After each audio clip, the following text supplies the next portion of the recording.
Good morning and welcome back to Speyside. It's the day of the finals of the Chief Secretary's Bago T-10 Blast for 2025. The matches that we've got lined up for you today begin in a couple of minutes with a rematch between the Tobago boys under 13 team. They are playing a Tobago women's select 11, and it was a bit of a thrashing, if truth be told, yesterday when the boys handed a bit of a beating to the Tobago women's team. Things may change today. We'll have a look at the openers.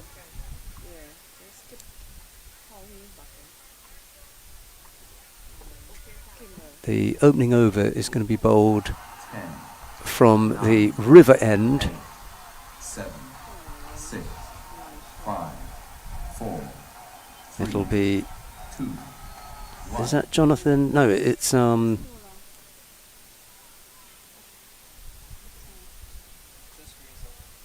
I'll get this in a second.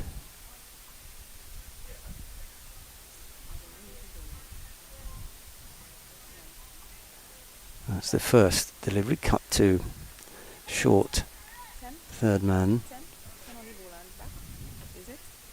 That's Kalisha Duncan.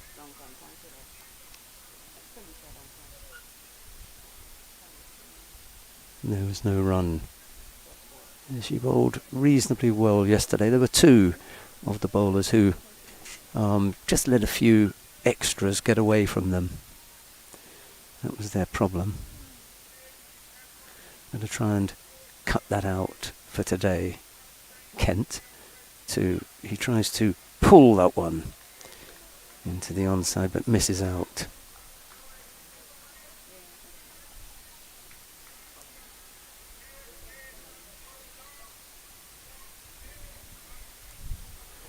Let's see how they get on today. It was the extras that really hurt them yesterday. I think it was 20 odd extras who top scored, actually. That was the top score. Duncan bowls. That's going to be wide.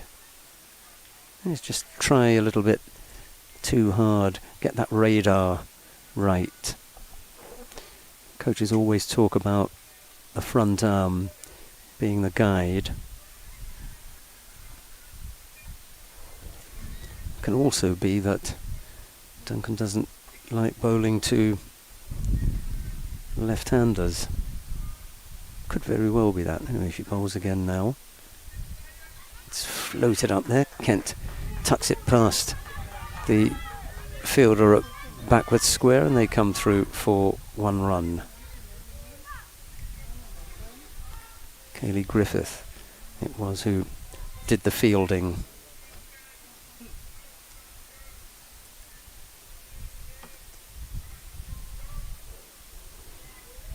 Kimmel Lynch comes in on strike now. I think he's 29 if I'm not mistaken, number wise anyway, not age. That's a lovely looking shot. It's going to be 4. Doesn't quite make the big man boundary for 4.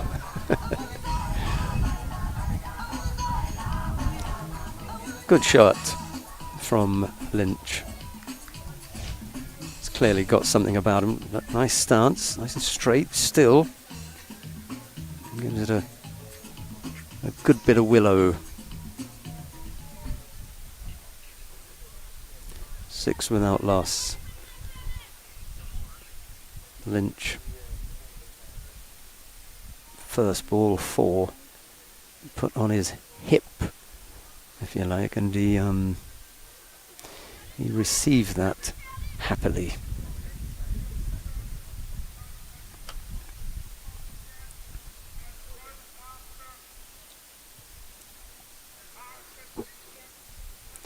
Duncan ready to bowl the next delivery. Yeah, it's just a little bit of overexcitement here.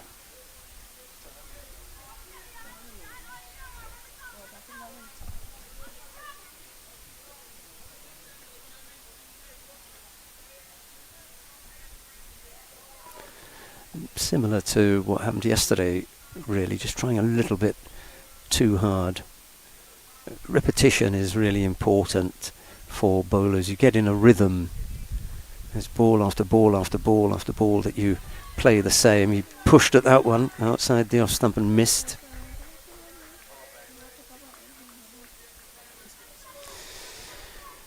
Really, I think I said yesterday, it's really a question of being to get hold of the young players and work with them. Try to establish that routine as quickly as possible. Down the leg side. Just at the last second, when you need that guide to stay there, that left hand is falling away. Almost as though you've lost your radar. If you can stay in that for as long as possible, that will help her.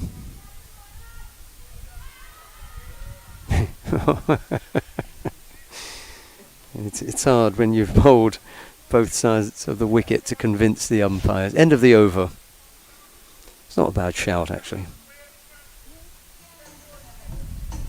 I think maybe just pitching outside leg. Could have come back a little bit off the pitch, and that's what gave Khaleesa Duncan the feeling that she was in there with a shout. 8 without loss. Ronell Reid.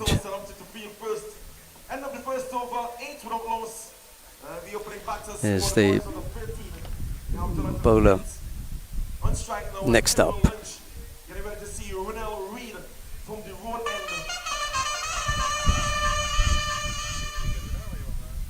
Overcast condition here in Speyside, the final day of this 5th edition. Chief Secretary's Bago, T-10 blast. Kent, left-hander, on strike now, waits for that first delivery. Pushes this past the fielder at point. And they take 1 run. Need to be a little bit quicker between the wickets, because I think there was 2 there. There's an old adage about 1 for the throw as well. I think the further it goes down towards the boundary, the bigger the chances that you're going to run that. So there should have been 2 there. Reid bowls down the track, takes his time to hit that to the fielder at the mid-on. But they still managed to come through for 1. They would have gone back to the drawing board last evening. They would have been hurt with that defeat yesterday, the ladies. Lots of bragging rights at stake here with this one. Ronell from the road end.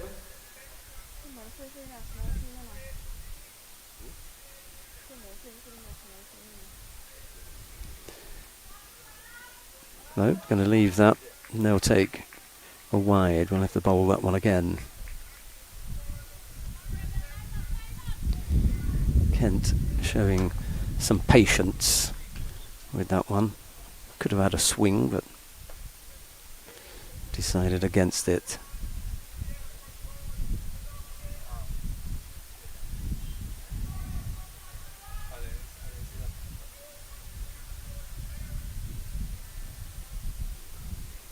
Reid bowls on the stumps, played back down the track, but it's Duncan who comes in to do the fielding.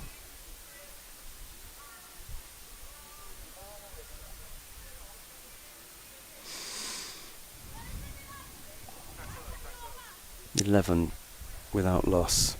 Just the 1 extra in the over so far.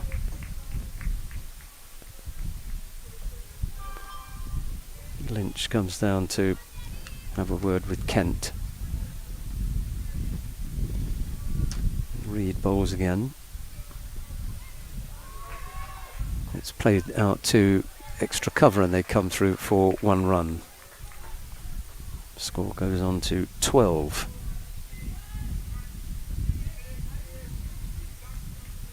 I don't know, 45, 50, maybe 60 runs.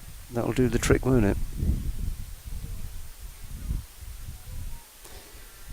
That's the target that Tobago women's team will not want the Tobago boys to achieve. Keep them under that if you can.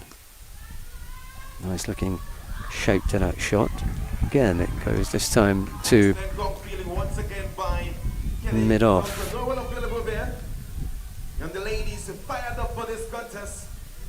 It's good over here, the best over that we've seen from any of the women's bowlers. 4 off the over so far. One of those was an extra. Reed bowls. Not sure if there was anything in that. Did have a push at it. The keeper put it down anyway, even if there wasn't a touch on it. 12 without loss after 2 overs. We're getting ready to come the champion later on today. No, just an untidy bit of glove work, but there was not a chance there. Lynch is on 5. Kent is on 3. 12 without loss. Who's gonna lift the 5th edition? Chief Secretary is the Bago T-10 blast. Kimmel Lynch. He's skippering today. Missed out yesterday when Hermione Hopkins had to stand in for him. Had a win. Did we see yesterday? Yes. Aliyah Akili is going to bowl from the river end. Struggled a little bit yesterday. Hit back to the bowler. And there's no run. The ladies, they mean business today.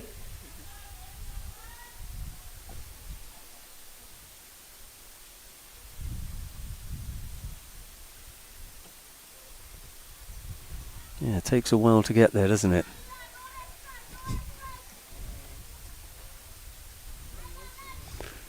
Wide outside the off stump and wide called. One more to the total. 13 without loss. Kent has to be watchful here. He doesn't want to get out to this, does he? And Akili strikes with delivery number 3. Oh, I tell you what, I am definitely going to buy a lottery ticket tonight. With that kind of match calling. Sometimes it just happens, you know. A little bit of a dance going on. Ooh, was it yesterday that I think it was Lynch that gave the send-off yesterday, and he gets it today. Yeah? Let's see who gives them the send-off. One of the girls, one of the women must have remembered what he did yesterday and gave him the send-off. She's running in now. Who was it? Yeah, it's still coming.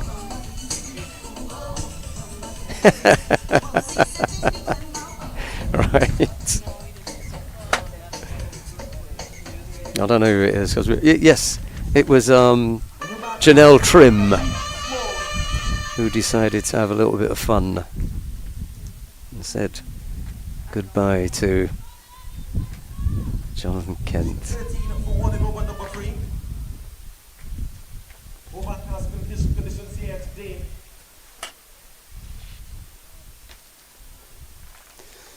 The incoming batsman is Kashif Small.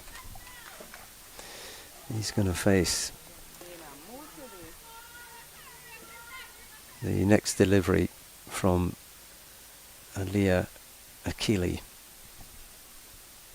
No pace on the ball, it's just tossed up there. And he comes to take it on the full, pulls it strong, and that goes for 4. And Kashif starts off with a boundary.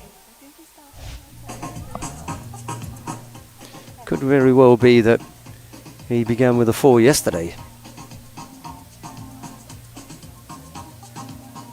It was 17 for 1. 60 or 70 runs maybe, if they can get going a bit. Women are going to have to try and slow them down. They're going up, what, just over 5 and over. Need a couple of good ones to just peg them back a little bit. You don't want to be chasing too many. I think 55, 60 is likely to be enough. Well, that one was up there for a long time. And it came through for 1 eventually when it came back down. What do they call that in lower level club cricket? He's lobbing bombs, they call that. Slightly flatter, that one. Tried to pull that one around the corner, Lynch, and missed out. He did get hold of one earlier on that came down to deep backward square for 4.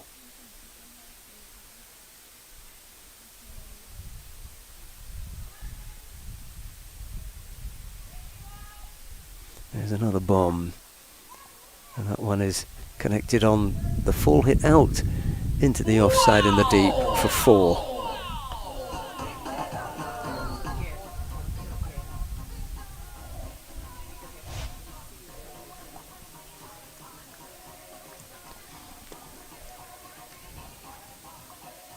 There's a fielder at deep square leg. Whether she'll be able to run round if that pull shot is taken. What is that? 20 metres maybe? 25 metres. She'll have to be quick. Nice looking shot. Hit out to deep extra cover, and they take 1 run. Just waited for it. Didn't try to hit it too hard. All along the ground. And at the end of the 3rd over, 24 for 1. Lynch is on 10. He's faced 9 deliveries. Small is on 5. He's only faced 2 deliveries. 80 is the projected score. I think that would be more than enough, to be honest. It would have to be an exceptionally good knock to chase down 80.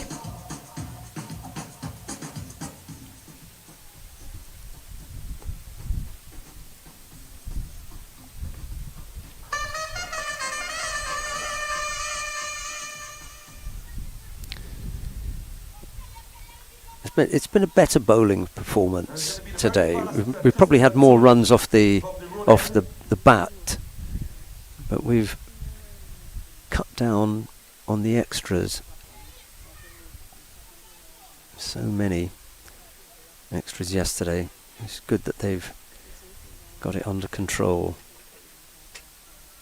Crystal Tony it is who runs in now to bowl. Right arm round. It's a little bit short. It's hit out to the deep extra cover fielder, and they take 1 run. I'd like to see them running 2. They should be able to run 2 here. Kashif Small to face now.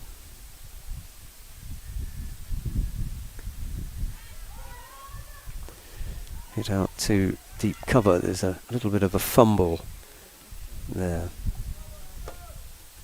And they take 1 run. I'd really like to see them brave and run the first one very quickly and force them into throwing under pressure. By looking to take a single, especially when it goes out into the deep. No one's got an arm strong enough to get it in there. tucked into the mid-wicket area for 1 run.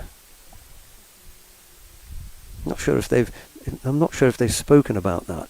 Once it goes out into the deep, it's not going to be rifled in. No one's got an arm strong enough, so the chance of a second is always there.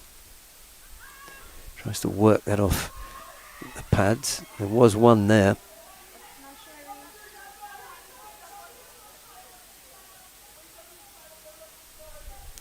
Be interesting to hear what all the talk in the stands was. There's so many coaches up there. Yeah, there was one there. Should have run for that. And they won't have to worry about that because that will cross the boundary for 4. Wide. 4 wides. The score moves on after this. Just down the leg side. 32 for 1. Small is on 6. Lynch is on 12. Couple of deliveries left in the over. You can just pull this back a little bit. Gone for 8. Won't want to go for any more than that now. And they are actually going along at just over 8 and over. So we're already up towards 87. You start looking at 90. That's going to really look ugly. Here comes Crystal Tony now. She bowls. There's a slash at that one outside the off stump. Doesn't connect. There's no run. 32 for 1.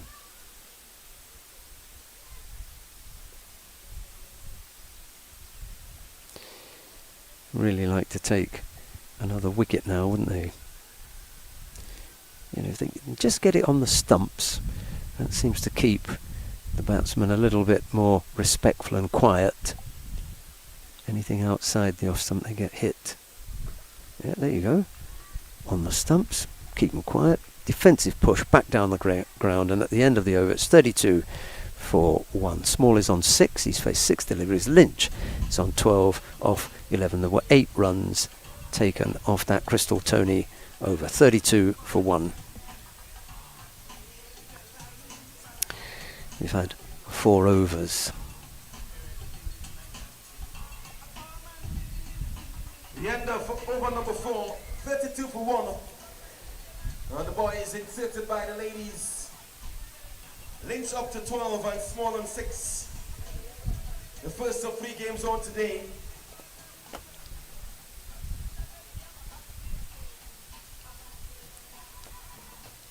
Marcus Daniel is the stadium announcer that you can hear in the background saying that this is the first of 3 games. We've got another game coming up at 1:30. That is the Celebrity 11 versus what should be really the 4th place team, but I'm not at all convinced that it's going to be completely made up of players from the 4th place team. I think it's going to be an amalgamation of available players, not just from the Rainforest Rangers, but those who probably haven't played many games for either the Islanders or the Divers. Here is Aliyah Akili. She bowls. That's hit out into the onside strongly for 4. That's a good strike, isn't it? That's Small. I'm tempted to say, no, it wasn't, it was Lynch. Pulled that into the onside. He looks like a tidy player, doesn't he? You can see from the setup and the stance and just how he addresses everything. He waited on that as well. Slight hesitation in the run, but despite that, they're able to come through for 1. Lynch moves on to 17. No, beg your pardon. Yeah, 17. And it's Small who's on 6. He's on strike now. 37 for 1. Left-handed Small is on strike now. There's a swing at that. Gets away with it. Okay.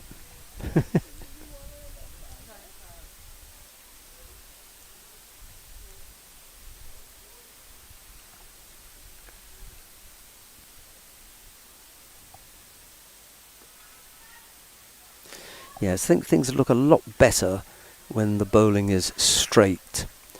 Anything around the stump area, and the batters are a little bit more careful. There was a single off that last delivery. 38 for 1. Lynch comes back on strike now. 17 he's on. Just leans forward. He plays defensive push.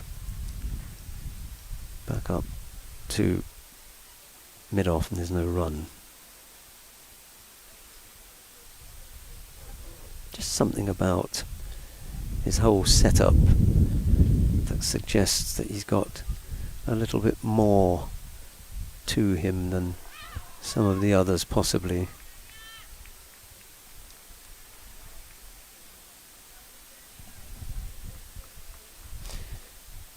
End of the over. 38 for 1 then. Lynch remains on 17. Small is on 7 of the 8 deliveries that he's faced. 1 for 18 were Achilles' figures at the end. At the halfway stage in this first innings, 9 went over. 38 for 1. You might go for that. 6, 7 would have been better. We've just managed to pull that projected score back a bit. Reed it is who's going to bowl again. Rennell Reed. A couple of the, I think it's Reed, Duncan and Tony are the bowlers who show most about them. That's not to take anything away from Aaliyah Akili. Ooh, that was hit high. Oh, let's put that one down. Kaylee Griffith, I think that was, who put that down. Just a little bit too far away. And another step forward would have made that, we call it, right in the buckets. Catching practice needed, I'm afraid. Oh, managed to get something on that. It goes past cover. There's someone at deep cover, actually, who picks up. But they come through for 1 run. 39 for 1. 40 for 1, sorry, after that single. Small is on strike. 8 off the 9 deliveries. Lynch is going along nicely here at 18 off 16. He might just want to put his foot on the gas now. Here comes Reed. That's going to be wide. They're going to run through and back again. No, it's the hesitation in the running. Comes from a lack of experience. But they're 13. You know, what do you expect? You can't expect too much from them. These are things that even the top professionals get wrong, so let's not be too harsh. 42 for 1. The Lynch on strike.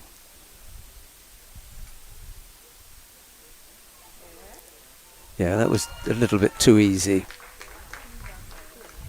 We wanted some catching practice, but you don't want it out in the middle. Tony at square leg, picking that up.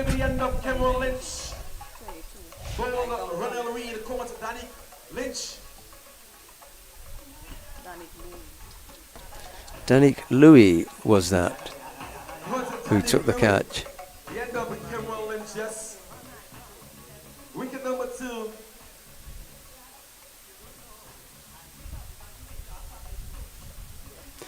Yeah, sorry, misidentified. And let's go up to Danique 42 for 2. Louis. In over number 6.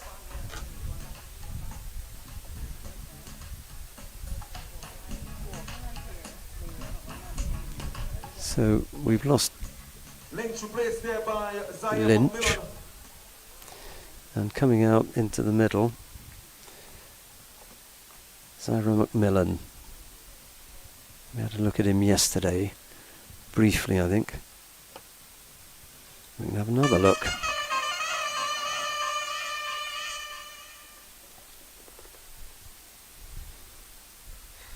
Right, and a taking guard now.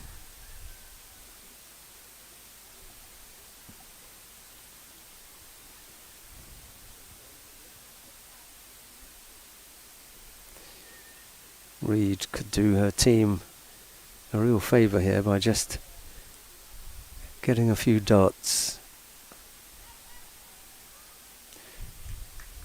Hit straight to the fielder at mid-on and there's no run. That was one of the dots. 2 more. And I think this has been a really good over.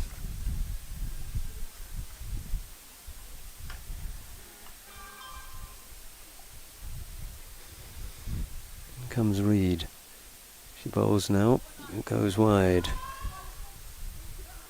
Didn't get any bat on it. And there's the signal from the umpire.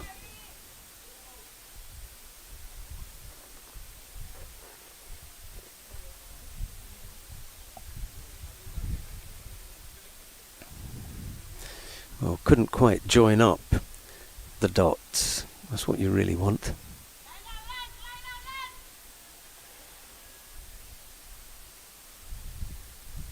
Small on strike now. That was a nice looking delivery. Got the right length, just going away from the left-hander with the bowling angle that she's got. And another dot will really close it out. That's what you're looking for. Yeah.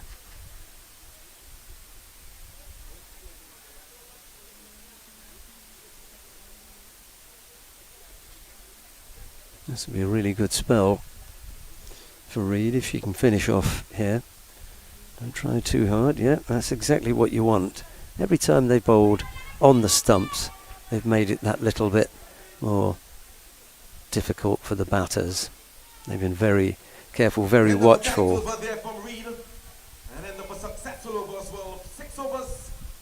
Reed has bowled 2 overs, 1 for 10. Excellent work from Reed. Is exactly what they needed from yesterday's sort of under par performance. They've had 6 overs now, 44 for 2.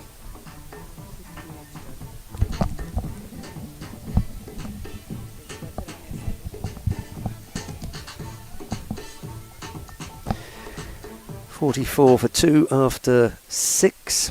Still up there at 73. I don't think that they're going to be able to squeeze any harder than they already have. I still think there are a good number of runs to come from the boys. They haven't let loose as yet.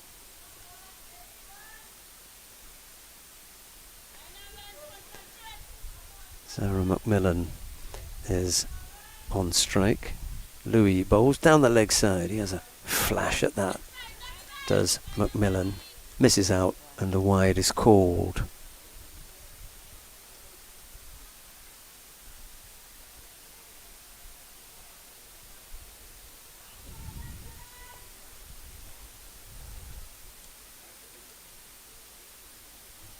Danique Louis is bowling from the river end. It's McMillan to face outside the off stump. It's going to be too wide.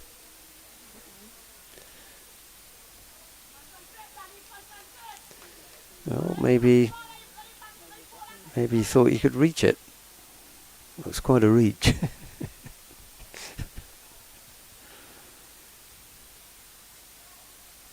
Louis dodged that bullet, I think.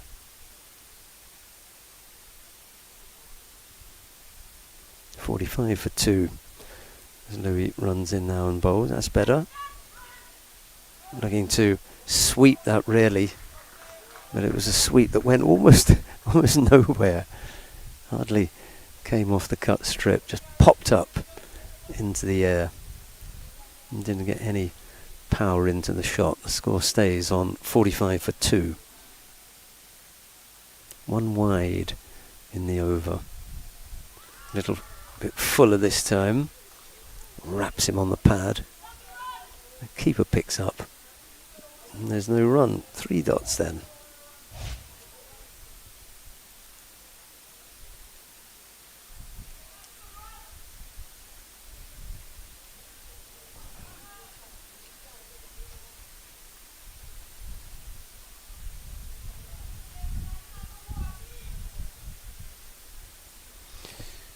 Louis bowls. It's played out to point. There isn't anyone there. All the fielders have to come from various other positions.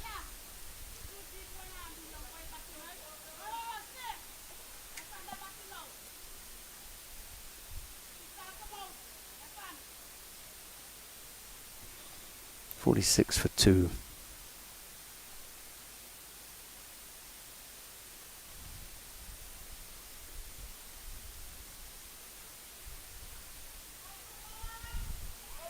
Small has a swing at that.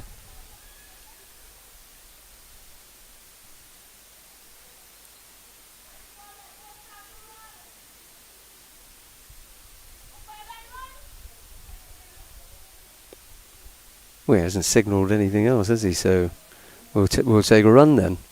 Must have got a little bit of bat on it. 47 for 2. Macmillan waits for this Louis delivery. Yes, just nudged into the onside and they come through for 1 run. And that's the end of the over. 7 overs have gone. 48 for 2. Small is on 9 and Macmillan is on 2. 48 for 2. 3 to come for the boys on the 13.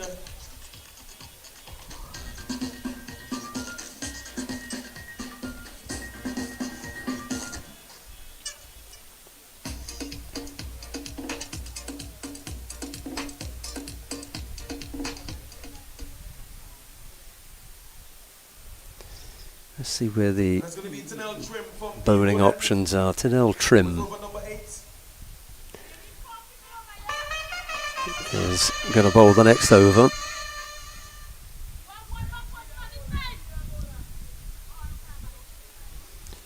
Trim bowling from the windward road end. A few steps. Delivers now. Oh, he's gone back on the stumps. Head goes down and the finger goes up. We've got it now, haven't we? There, he went back onto the stumps. It kept low. And Macmillan has to go. So we know how this goes. Yep, okay. And the other thing is that we're looking at the pads and thinking, ooh, that might be a little bit high. But he's only short, so yeah, that was stump bound, that one. Heading for the stumps.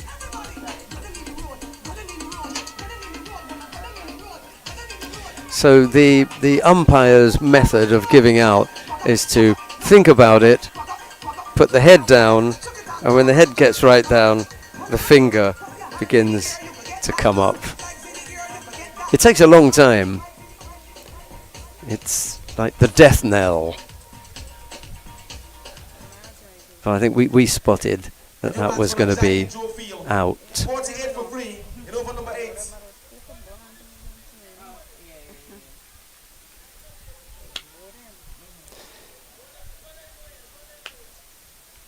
The new batsman is Ajay Jofield. Jofield to face the first ball from Trim, who decides not to go through with the delivery.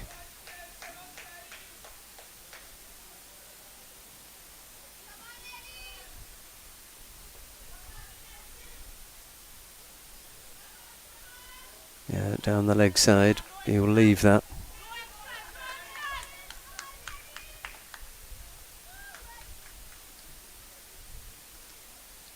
Trim talking to herself about the delivery.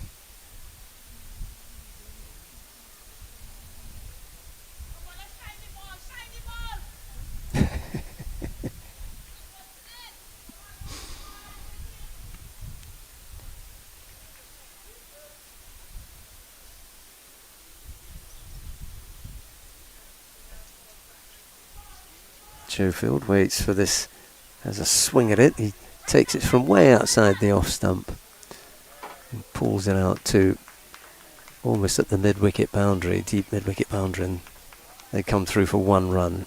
Still surprised that they just run one to the deep.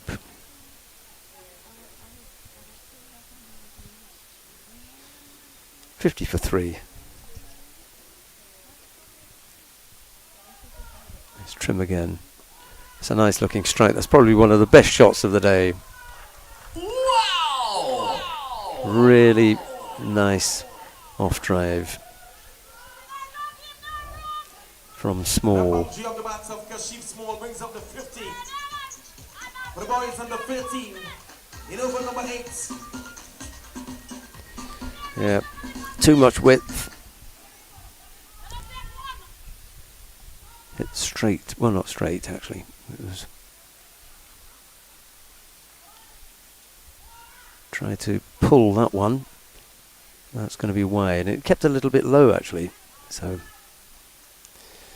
another to the total 50. 55 for 3.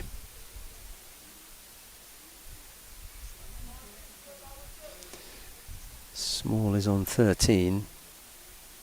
Schofield's only faced the one delivery. He's on 1. Here comes Trim again. Again, that's hit down the ground. There are 2 people out in the deep. That's a good throw. And kept them to the 1 run this time. 56 for 3.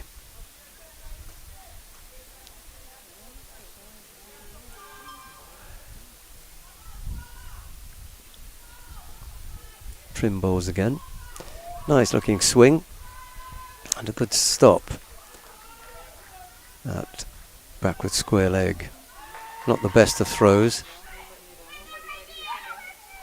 And they take an overthrow.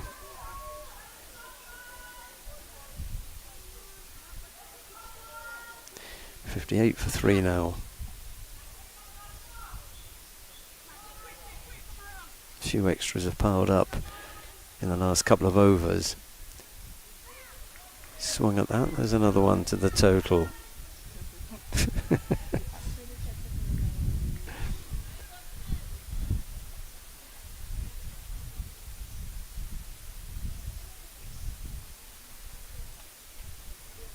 Neil Skeet just explaining to Trim the reason for the wide. He doesn't have to, but it's young players, and he thought he'd help her out a little bit to understand why. Oh, well, managed to save 3, I think, because they only took 1. And at the end of the over, 60 for 3. Small is on 14. Schofield is on 4.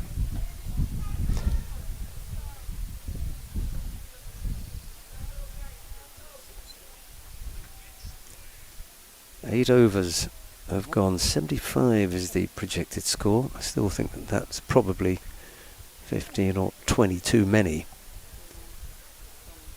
At the end of 8, the score 60 for 3. 2 to come. But it's good for the boys to pile them up now. Got 2 overs to go. That's only 12 balls. Schofield can really go for it here.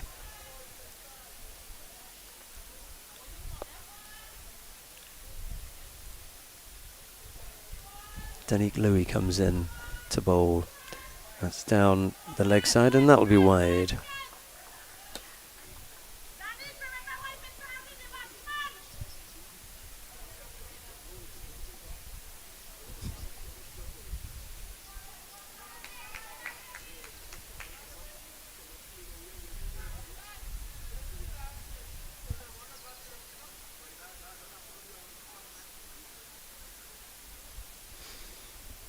In comes Louis, bowls, and that's going to be wide as well.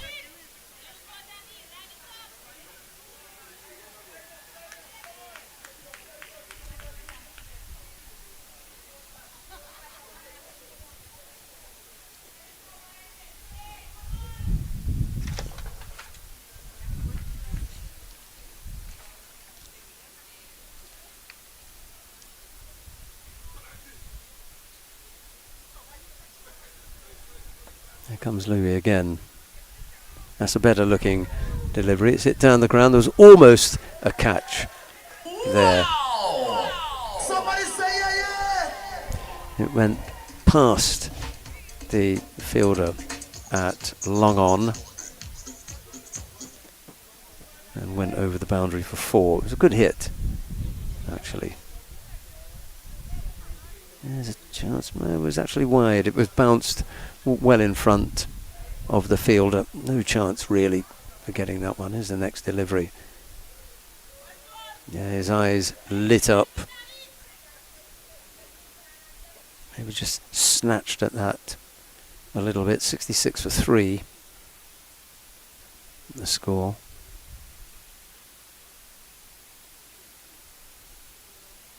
Jofield is on 8. Smaller's gone on to 14. It's a runner ball at the moment. He's just to pick up the pace a little bit if they want to go back into the 80s. Just got a little bit of bat on that. They'll come through for the 1 run. Jofield goes on to 9 and the score to 67 for 3.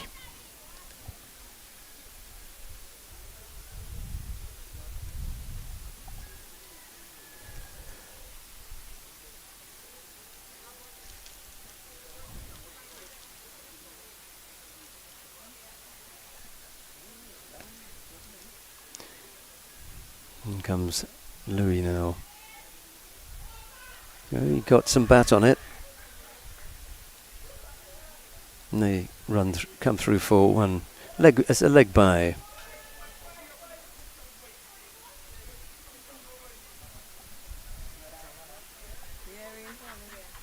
That came off the bat for me. A little bit of drizzle, light, very light drizzle has begun to fall.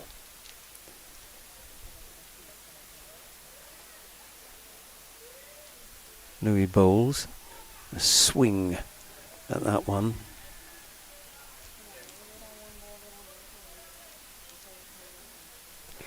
Yeah, and I think actually that we're going to get a little bit of a shower here. It's light drizzle, but I think a shower is in the offing. It's coming from just over the left here. That's a nice looking hit there. That's going to beat the batter out. Deep square leg. And that goes for 4. 72 for 3 of 9 overs. The ground staff are preparing the covers. I think that's a good shower. Is it whether the umpires think that it's going to blow away quickly?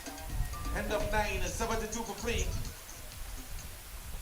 I think that's a good shower now. They need to get the covers on. Yeah, and they have. They've decided to ask for the covers to be brought on. There's a good shower coming down here. I'm afraid it was Crystal Tony who was about to take the next over. but the rain is just that little bit too heavy. The covers have gone on, and as soon as play resumes, we'll get back underway. 72 for 3 after 9 overs.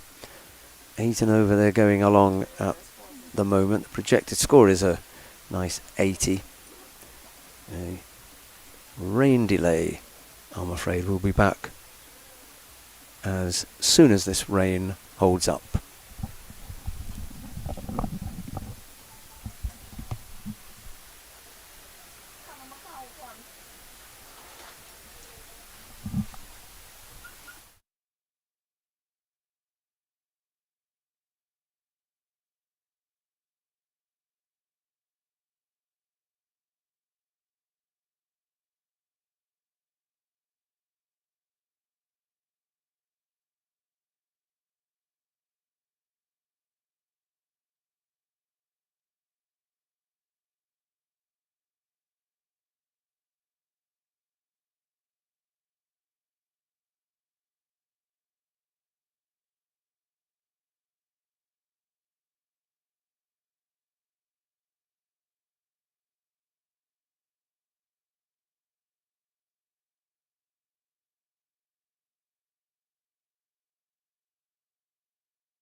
Well, our apologies for the rain delay.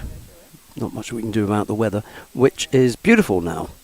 We've had that shower pass over, and we're back underway with the match between the Tobago boys under 13s. They're up against the Tobago women's select 11. The equation is 73. Well, sorry, the target is 73. 9 overs wide.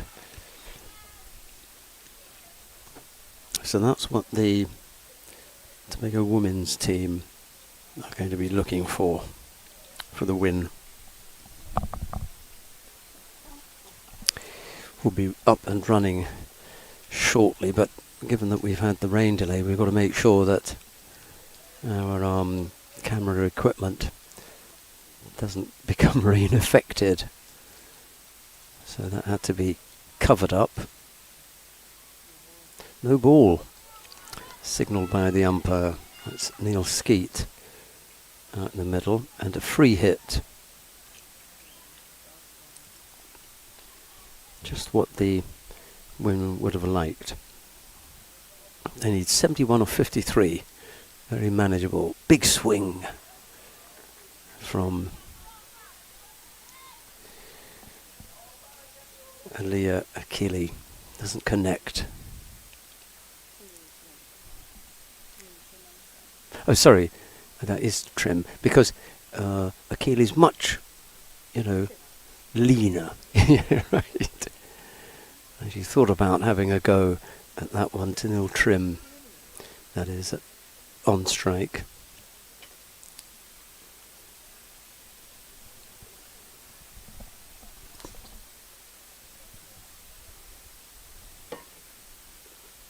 It's the turn of the women to look for some extras here. Yeah, on the full, hit down the ground, and that's going to go for 4. And a no ball as well. So from the ladies, 73 needed in 9.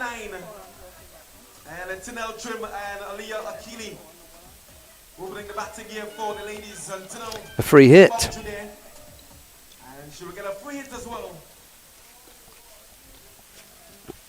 8 off the over so far. I tell you what, this over could set things up. Free hit, big swing. You really needed to connect with that.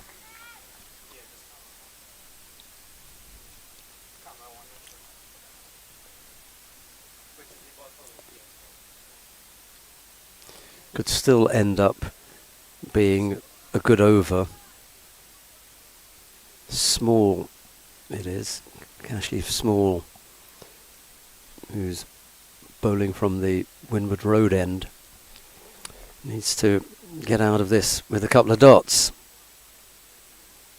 There's the first of them. One more delivery in here.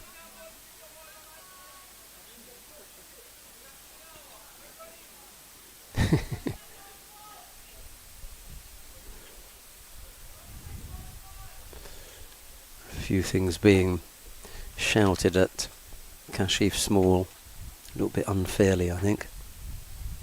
He bowls, and there is the no, it's going to be wide.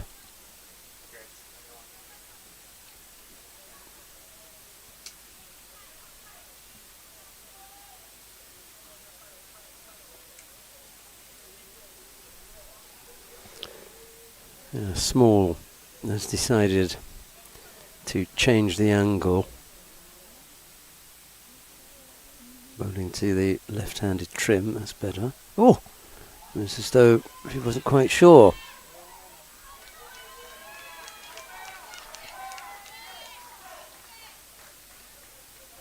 Yeah, safely in from Aliyah Akili.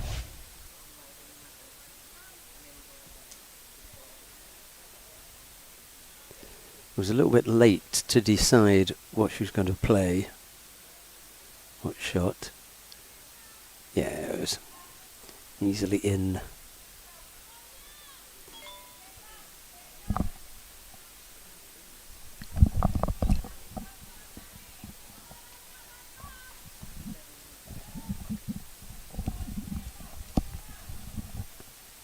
Here comes Small.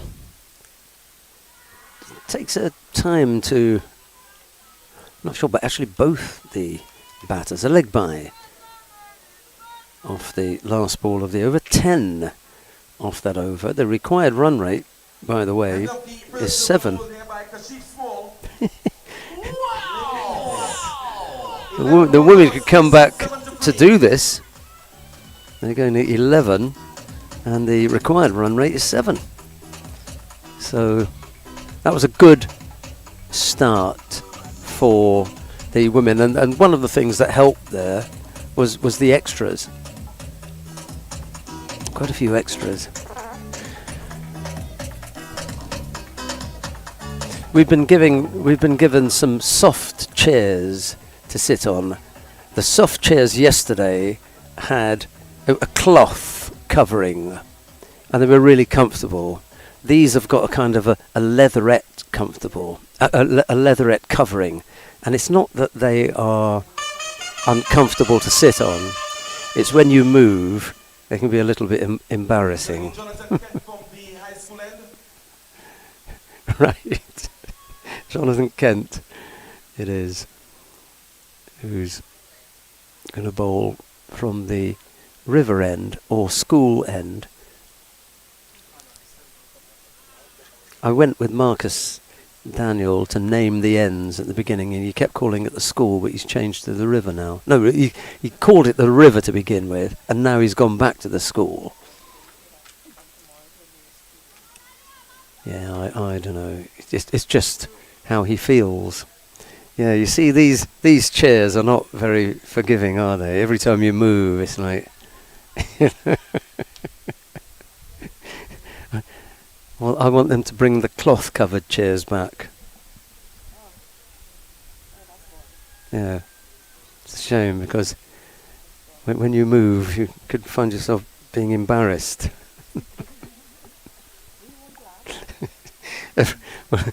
We all did just a second ago.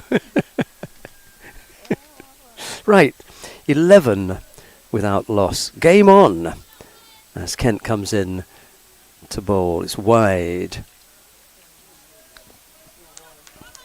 And if the women gave away a few runs, the under-13s have decided that they're going to come to the party and do the same. They're going to give away a few. A little bit of indiscipline. Who's playing in that game? Yeah. All right.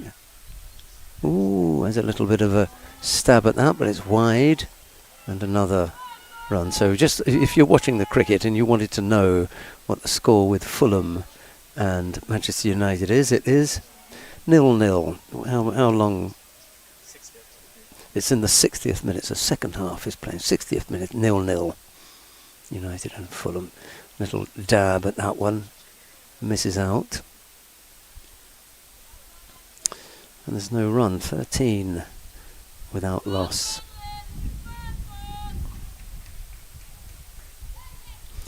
Couple of extras so far. We saw Aliyah Akili with the ball. Now we're getting to see her with the bat. She tries to... No. Wow!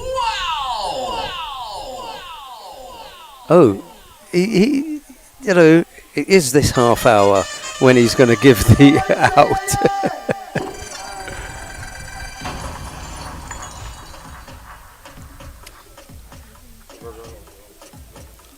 So, Aliyah Akili run out. Let's have a look when we come back here.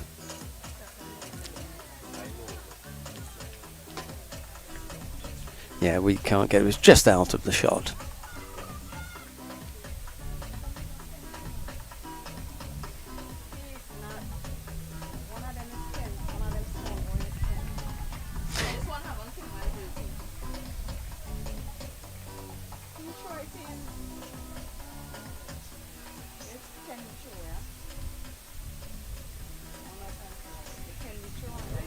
Jonathan Kent affected the run out.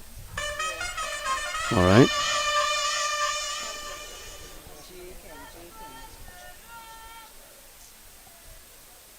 So the end there of Ali Janelle Trimmer. Janelle Trim comes to the wicket now. Settles over a bat. Trim has a waft at that one, it's wide.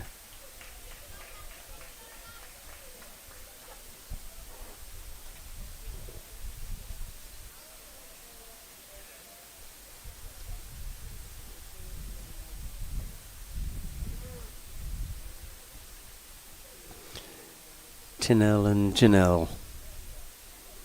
A little bit confusing. Ooh. Oh. Even my eyes lit up when I saw that one.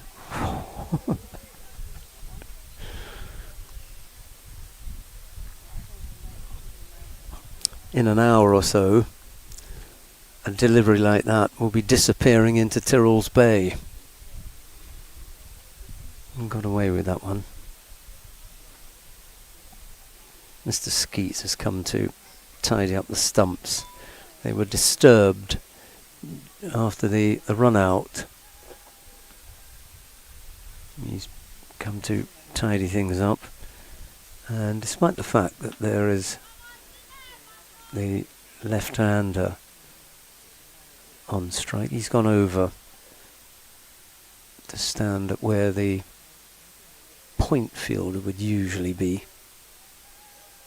And here's the next delivery from Kent outside the off stump. Was there a bottom edge there? Could have been a bottom edge and put down by the keeper. Let's have a look.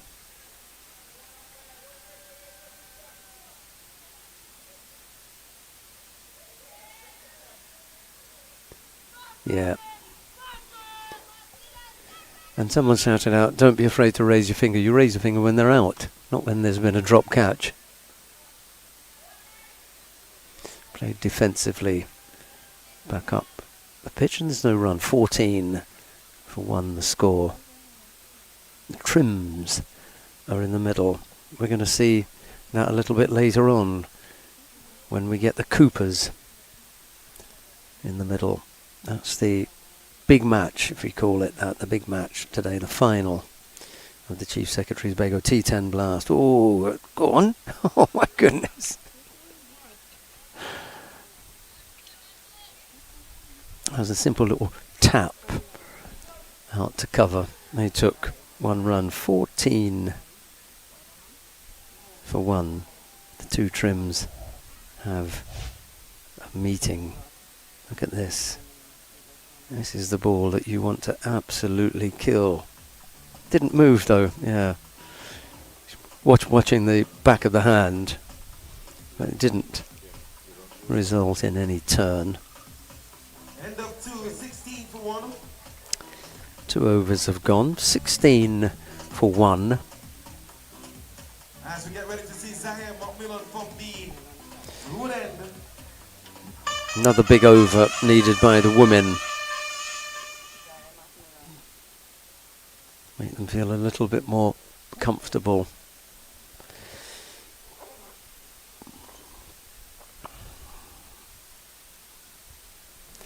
Zyra Macmillan, 13 on his back, runs in bold. That's a nicely directed delivery.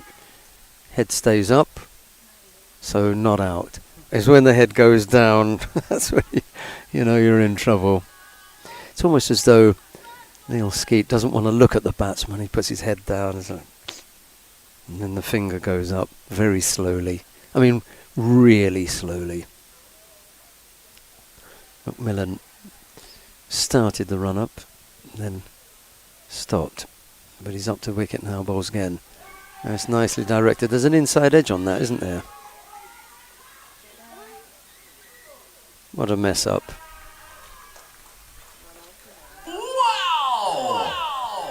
And there's a discussion between the 2 batters about who should have run, what they should have done.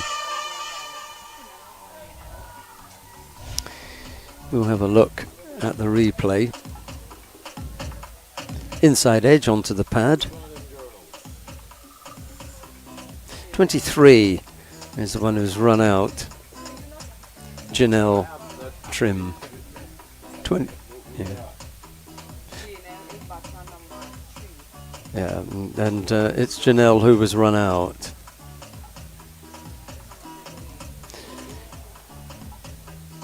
Tinel never left the crease. Never left the crease.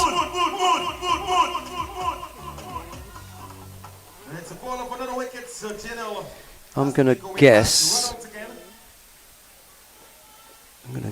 who this is. 25, I think.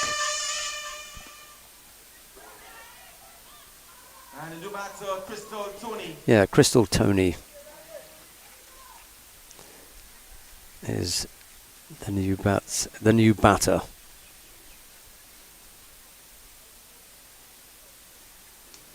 Trim waits for the next delivery. Second time he's not. What is it that you're asking for?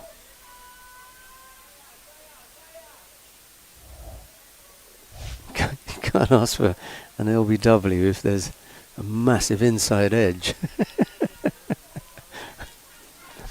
Who is that? Macmillan. So it's number 13, Macmillan. I'll try to write down next to the names what it is that I've got to chat to them about. Okay, nicely guided past the field, as that's 4.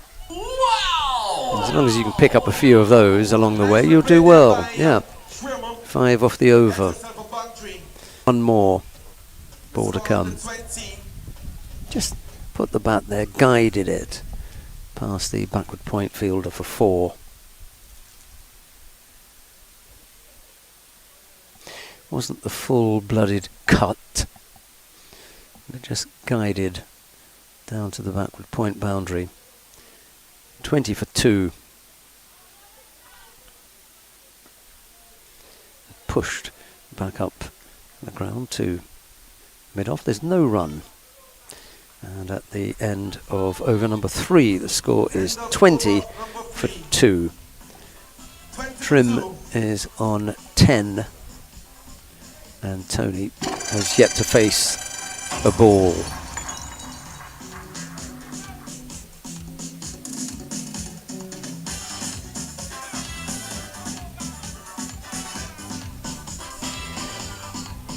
The women need a big over. Who is that? Get his number.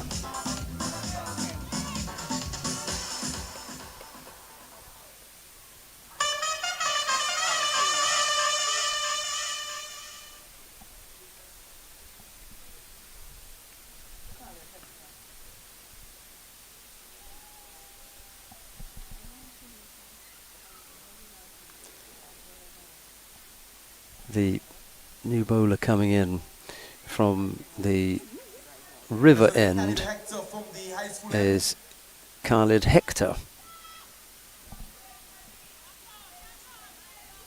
Going to be bowling to Crystal Tony. She faces a first ball. She pulls that into the leg side and they come through for 1 run.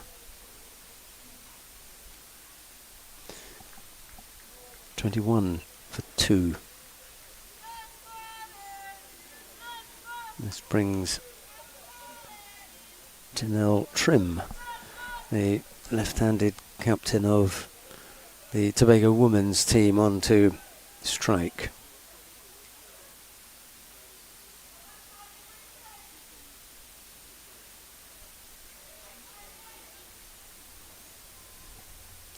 Hector runs in to bowl now. It's wide down the leg side. He'll have to bowl that one again.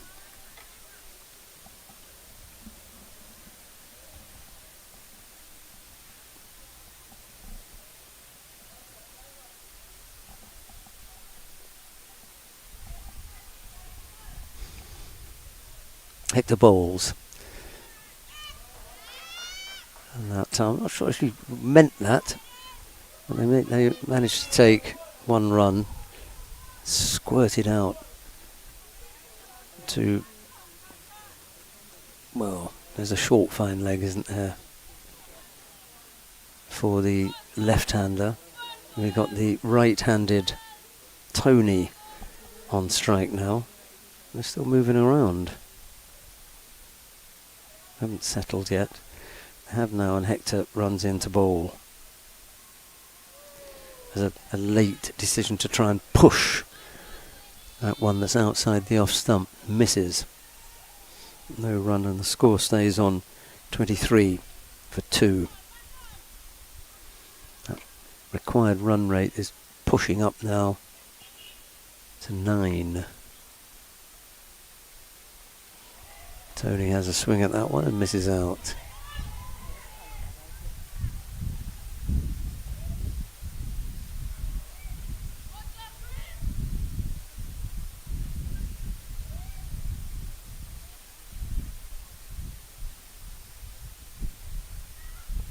Hector bowls again now. Tony again not able to connect.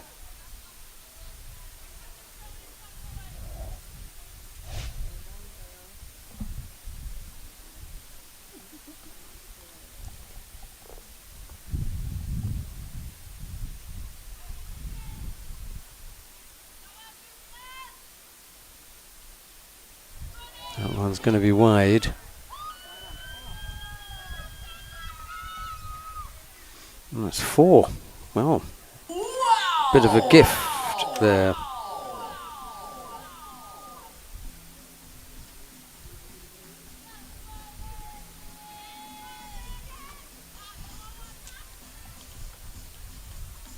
How many have we had? This will be the end of the 4th over.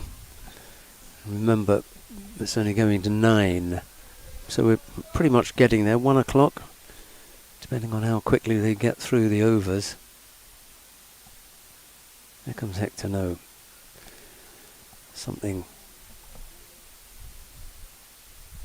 was distracting Tony.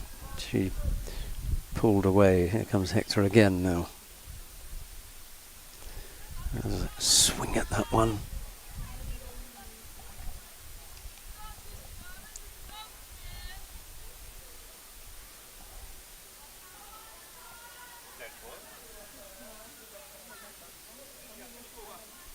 No, I mean after he already bowled, and then there was a dot ball.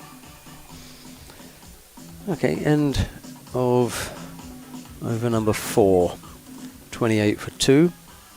Tony's on 1. She's faced 5 balls. Trim 11 off 17. For the 45. Comparative required for the ladies.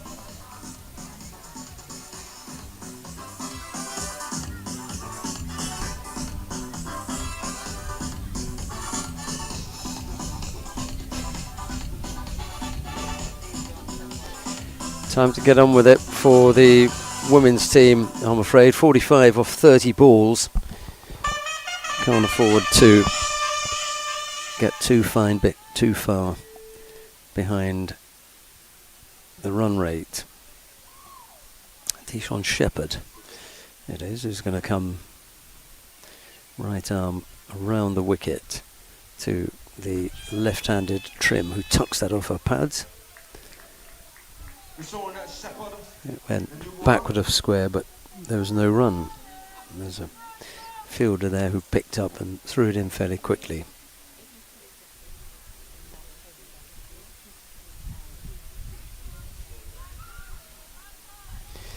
Got to try and get some runs from the bat here. Extras have helped. Try to work that into the leg side. Trim is hopeful of picking up a wide and almost remonstrating with the umpire.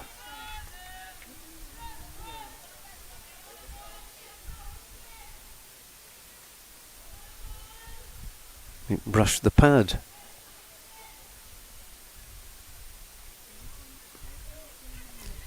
Nice shot for 1, goes to cover.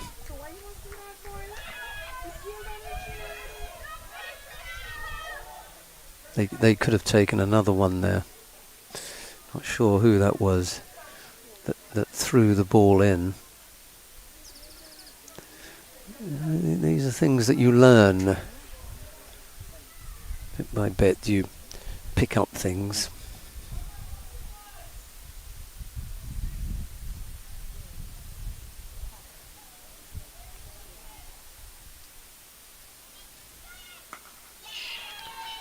Nice looking pull shot. But it went straight to the fielder at wide mid-on. There's no run. There's the next delivery. Couldn't get hold of that one.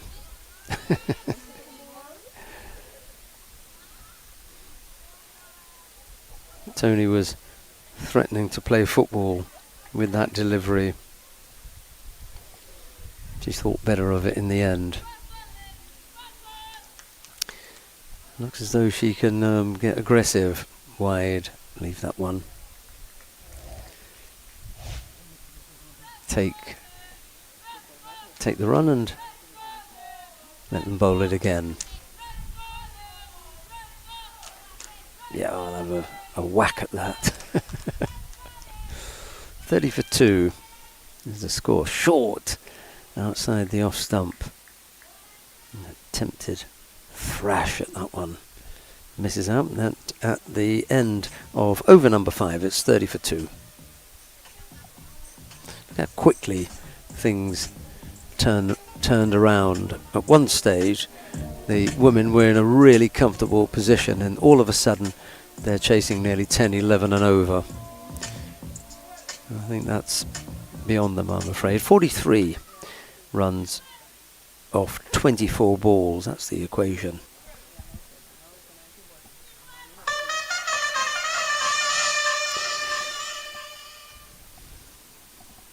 The bowling from the river end, or the school end, Amani Hopkins. He captained the team yesterday.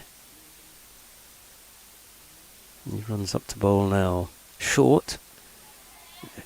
Played in the air into the onside, and they come through for a run. One run, that's another run to Trim.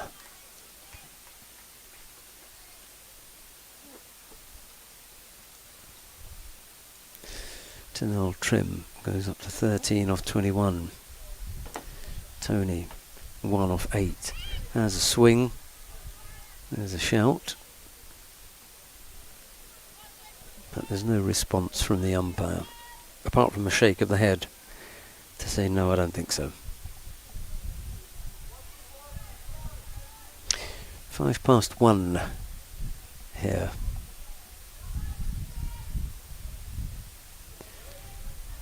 Wide ball. Wide signalled by the umpire. Another one goes to the total. 32 for 2.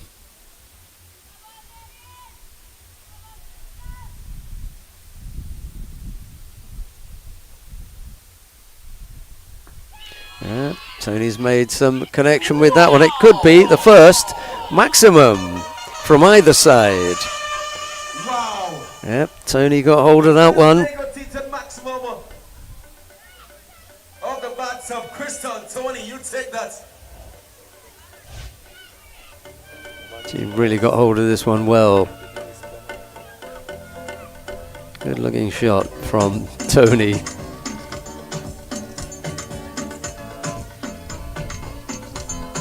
.38 for 2 now.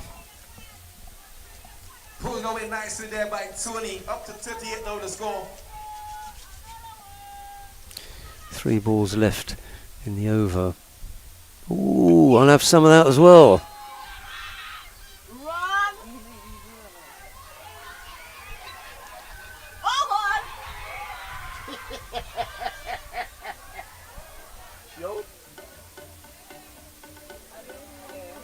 Well, the first thing that I'd like to look at is the delivery was a no ball, wasn't it?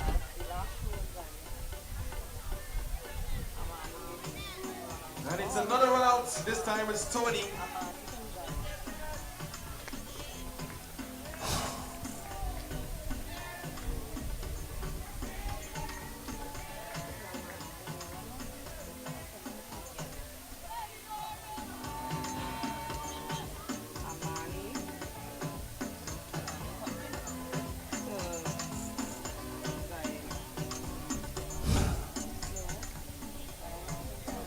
New batsman Renell Reed.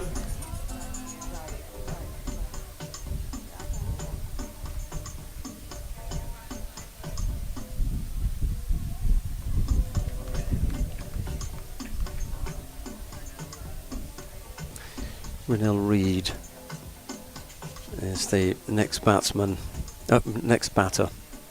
Beg your pardon.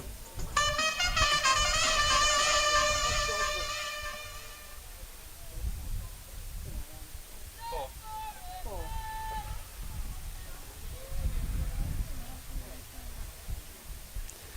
38 for 3.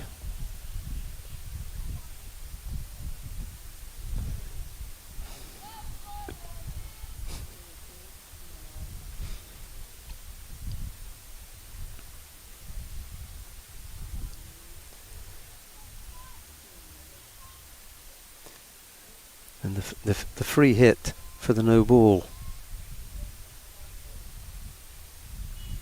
If they hadn't run on that, Crystal would still have been in. Crystal Tony.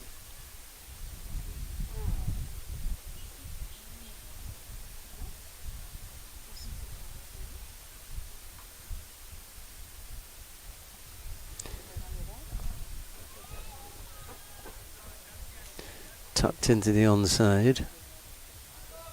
They take one. Yeah, that was the... Yeah.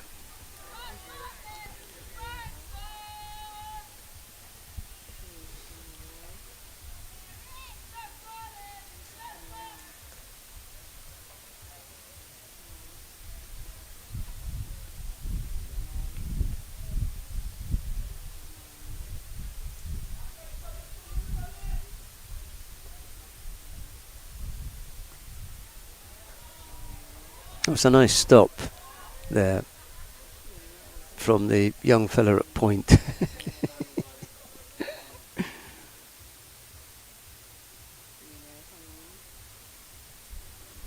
That was a good stop.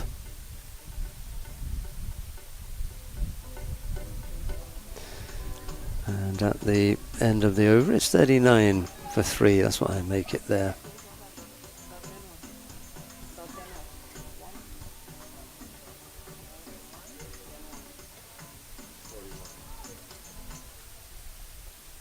I make it 40. 40 for 3. This girl up there took a single. She came on strike and just won with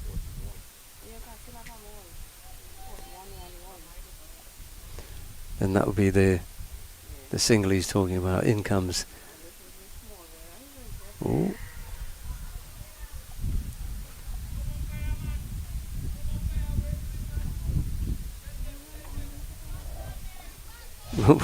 What's the claim here then? Ooh, what? I mean, he must be saying that this is going so far. That's a lot of movement. Anyway, it's another dot. Marcus! Cash, is it? Oh, full. I think he's got Kashif on his shirt, but whether it's... Yeah. He must have... Two dots. A second dot. Have they had a run yet? And a single. Yeah.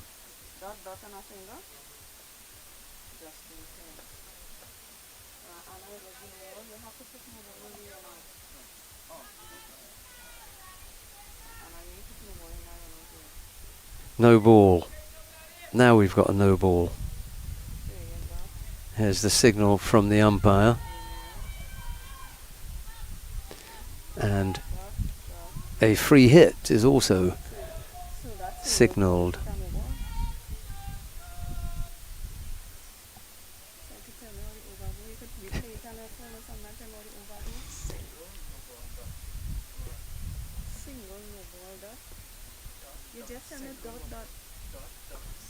Big swing down the ground. That's well picked up, actually. Oh, he almost took his head off. That bounce on the return throw. And they took a single off that.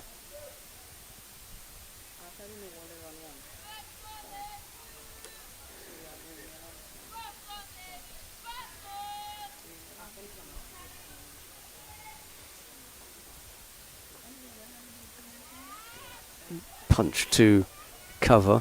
There's a little bit of a misfield there. And they come through for 1 run.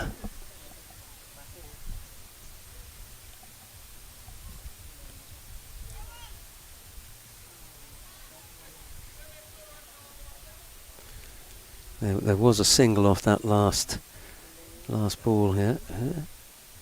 Oh, bowled completely there.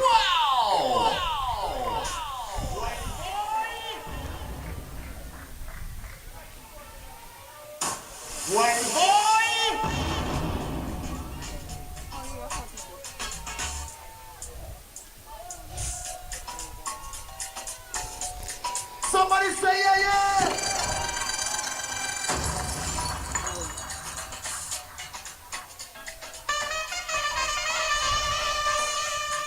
Scream, shout it. This is getting disastrous. I have just been bowling, but I think Lynch. Kimmel Lynch. this is not bowling. That's what he's wearing. He comes into bowl now. Misses out. I don't know. I am in the 8 over, 47 to 4. Yeah, we're just 1 short here.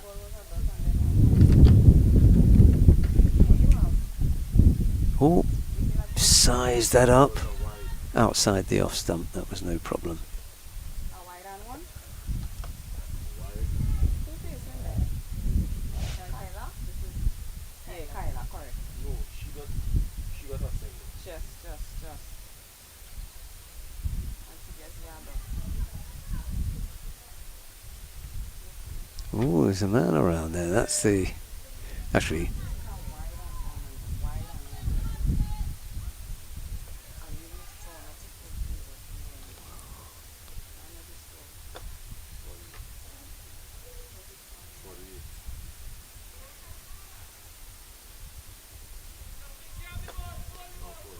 wide. No, 48 here.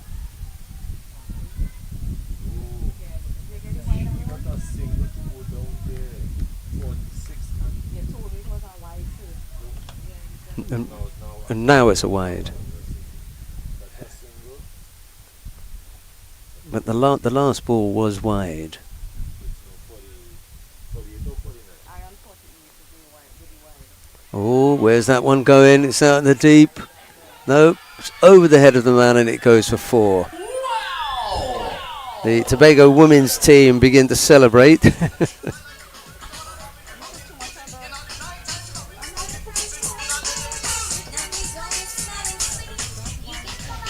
Does that bring them back into it?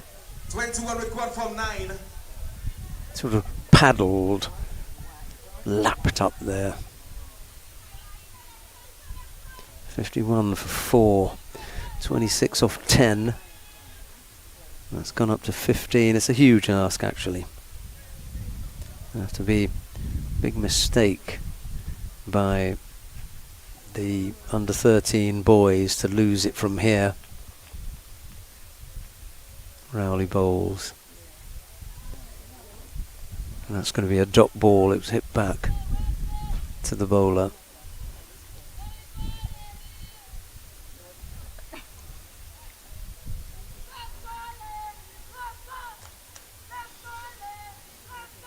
He kill it. Wide ball.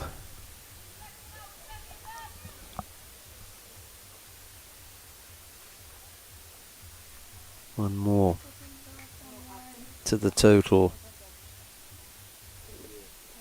Yeah.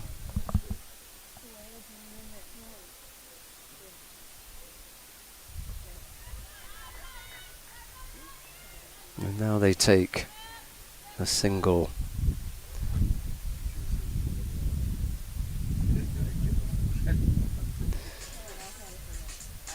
At the end of the over it is. We've got 1 more to come. So it'll be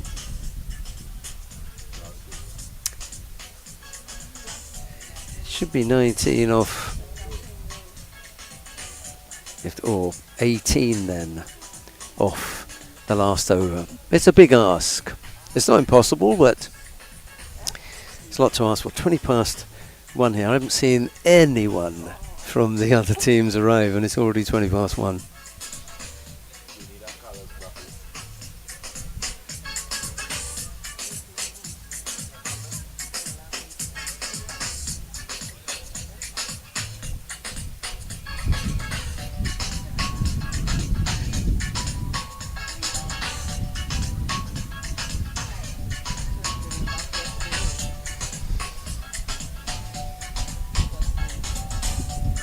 Thomas and Reed, and the two in the middle, Rennell Reed and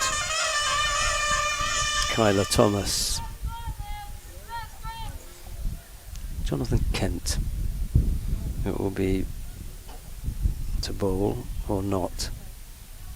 That's definitely not him, is it?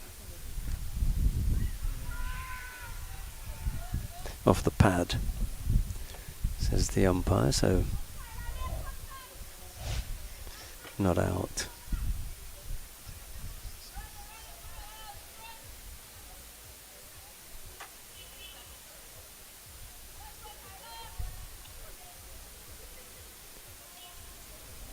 Ooh, up in the air. They'll just take the one.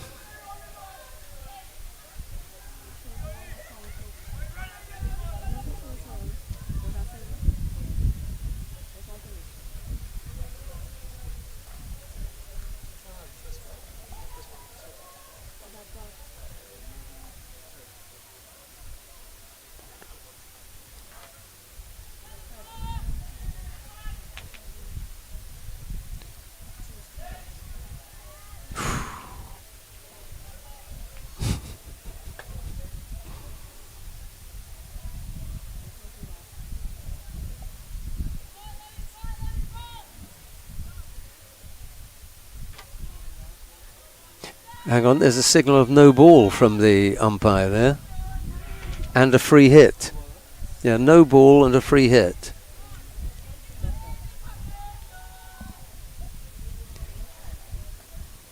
Take your chance here, do anything with it.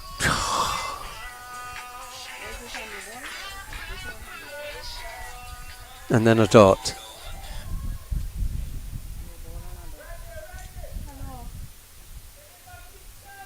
You know, you get that opportunity. You really need to take advantage of it. Another swing and another dot.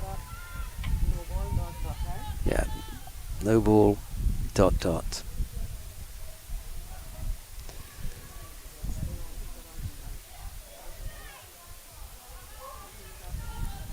Two balls left to go. That's going to be a wide.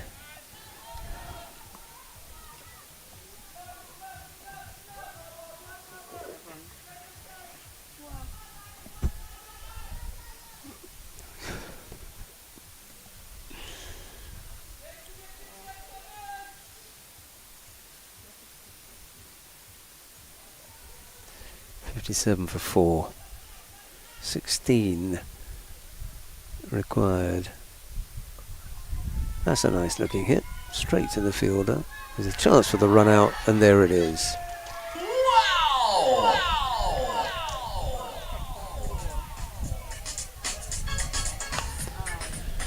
So we've got a batter who's going to come out and face one ball then.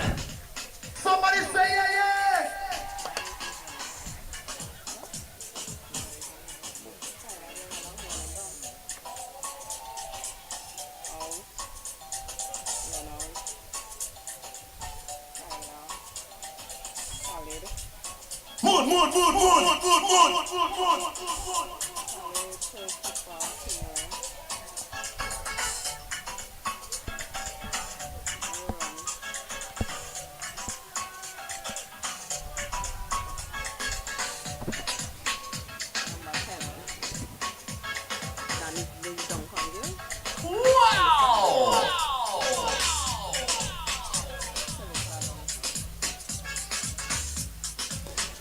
Kalisa Duncan is making her way out to the middle. She's got one delivery to face, and she's got the small task of having to score 16 runs off it.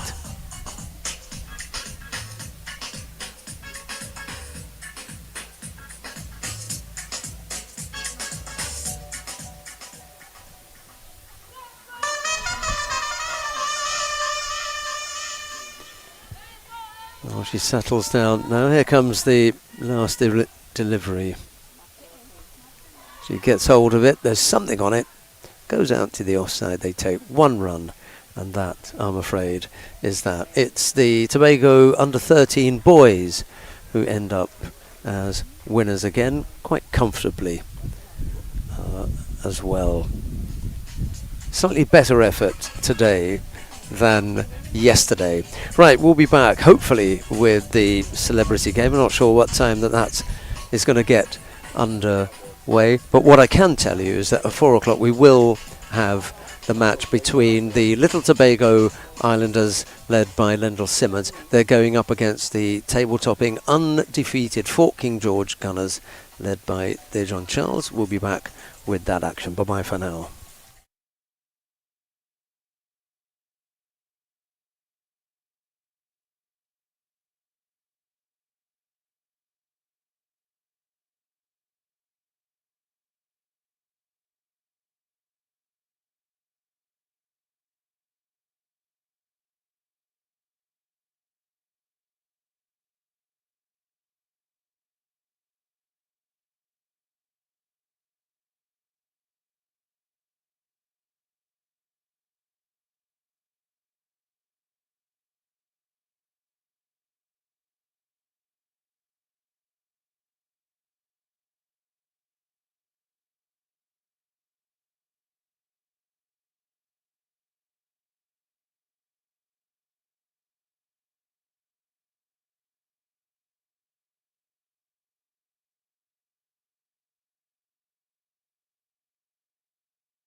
Well, welcome back to Speyside Recreation Ground, and we are about to get underway with the first of two matches that we've got for you this afternoon. A all-star celebrity 11 is going up against an amalgamation of players who've taken part in the Chief Secretary's Bago T-10 blast over the past few days. They're either from the Rainforest Rangers, the Little Tobago Islanders,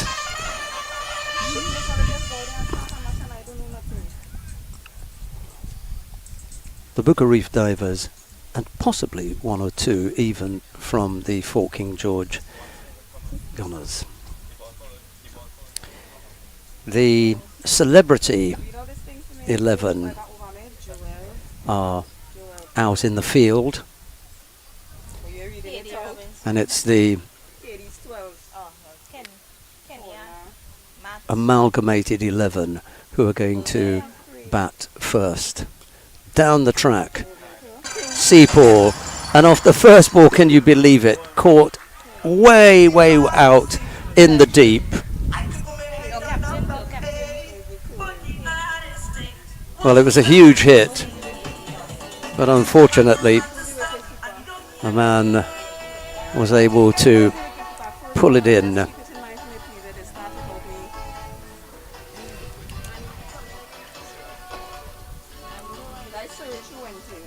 Yeah, Suraj Seapaw, I think that was, out to the first ball.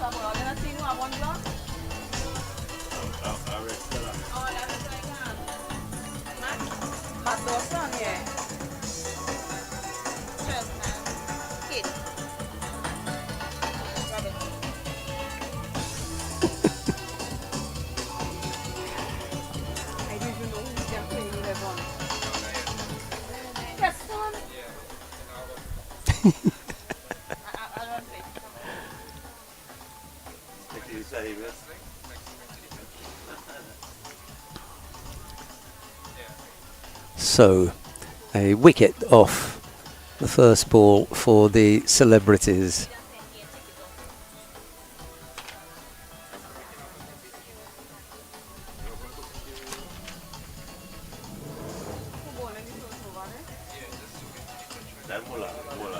Moving. First ball, wicket. Wicket, it was served. Caught by who? The second ball go there? No, not yet. We're waiting for the second delivery. Non-striker. Fabri's non-striking. And then Jaden.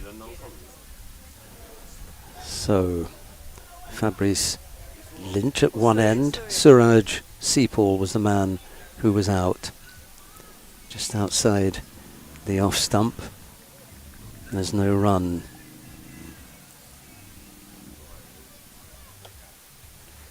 So we've had two deliveries, and we're yet to have a run.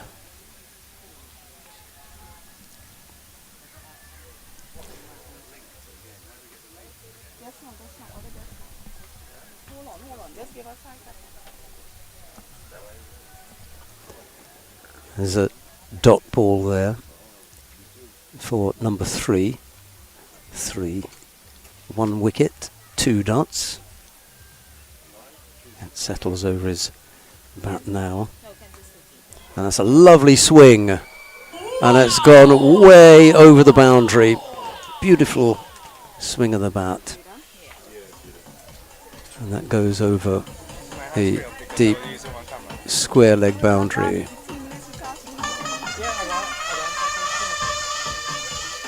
Somebody say yeah. That was really well hit by Kent. Now we have to put in test on our Prasad, and you know bringing it.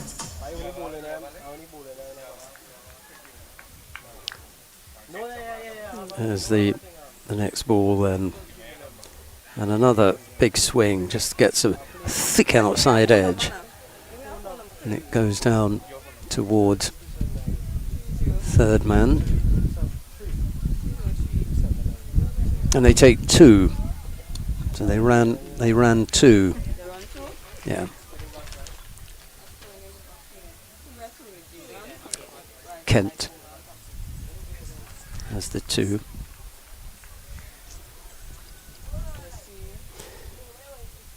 I think this is the last ball of the over. There's another huge hit.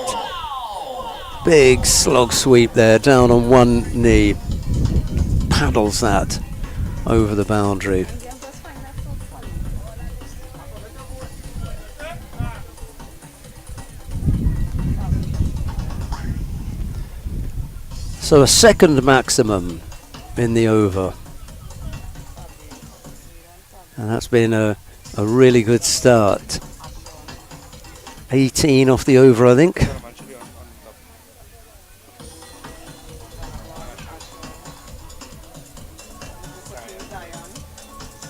Well, at least if this continues, there'll be a target for the Chief Secretary's 11. I know it says Chief Secretary 11 there. I think that's the celebrities. Any phone number right on that? 303 Fabrice Lynch, it is, who's on strike now. We've got left-hand, right-hand combination. And it looks as though Marcus Daniel is going to bowl the second over. He's going to be bowling from the Windward Road end as the first delivery. As a swing at that outside the off stump. He misses out and there's no run. A dot off the first ball. Another swing. And has he given him? He has given him. Stumped. Oh God, I can't use that number. There.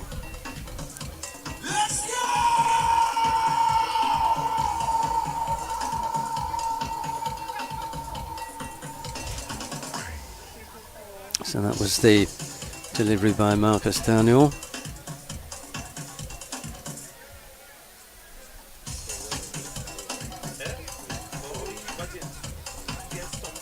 Fabrice Lynch leaned forward and that back foot just came up and off the line. And as a result, that's why he was given out. Nicholas Sukhdev Singh is the incoming batsman. He's going to be at number 3. He's walking out to the middle to join Jaden Kent.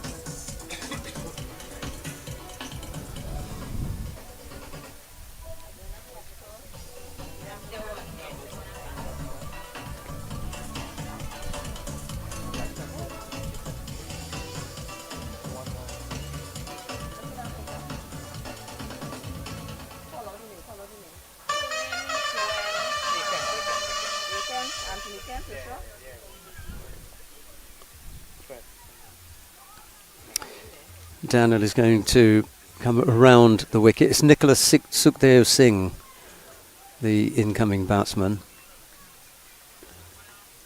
Left-hander facing up to Marcus Daniel. He comes right arm around the wicket, floated up there, punched back down to the man at long on.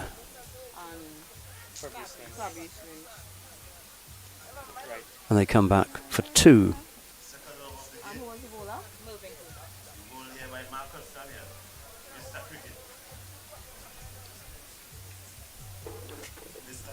The first ball was correct.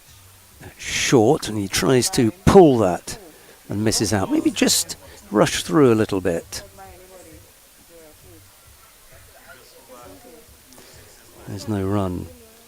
Daniel Bowes, he's pulled that short and really missed out there. Sukhdev Singh.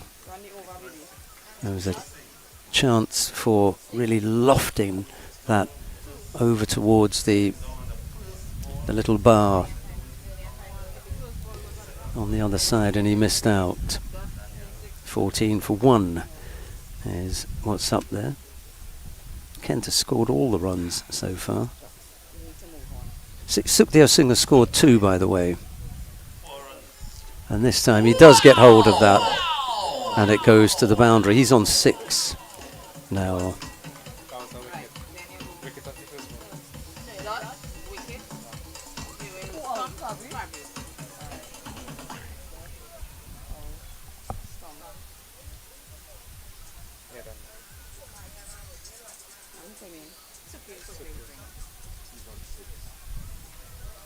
Four and a 2. Or 2 and a 4. Yeah.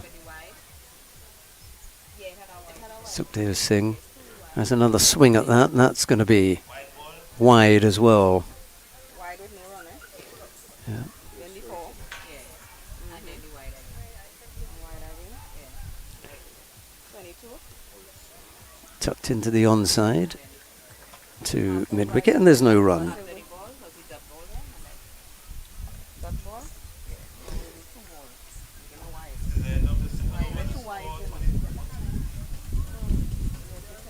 Two 22 for 2 is on there. I'll tidy that up in a moment.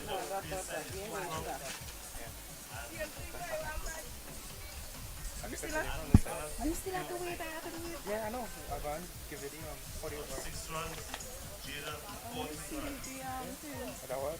Getting up there so you can...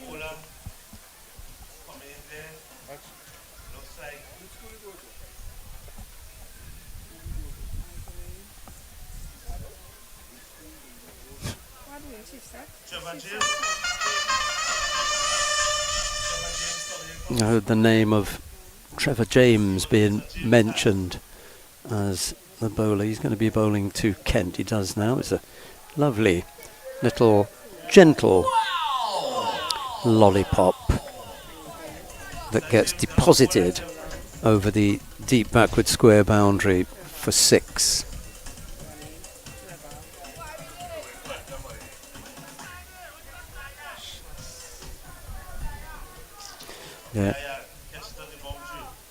They're shouts of "watch that car," but there are lots of cars around here, and I would hazard a guess that they all need to be watched because some of the hitting is pretty big. Well, that's nice. Who drove that white car there?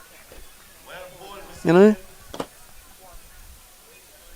How does that happen?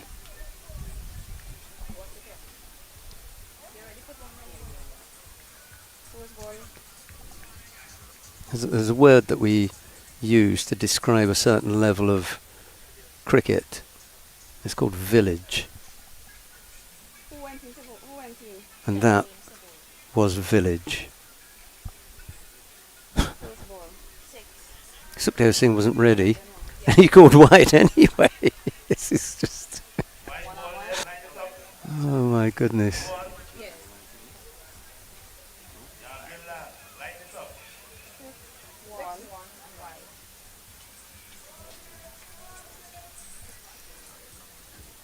Short, an attempted pull from Sukhdev Singh. I didn't see him. Did he signal wide? I didn't see him signal any wide.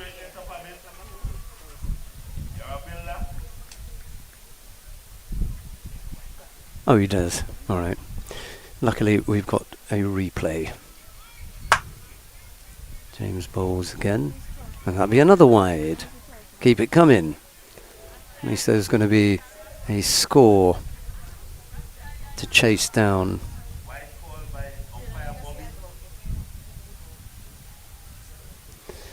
Sukhdev Singh could do with a good innings.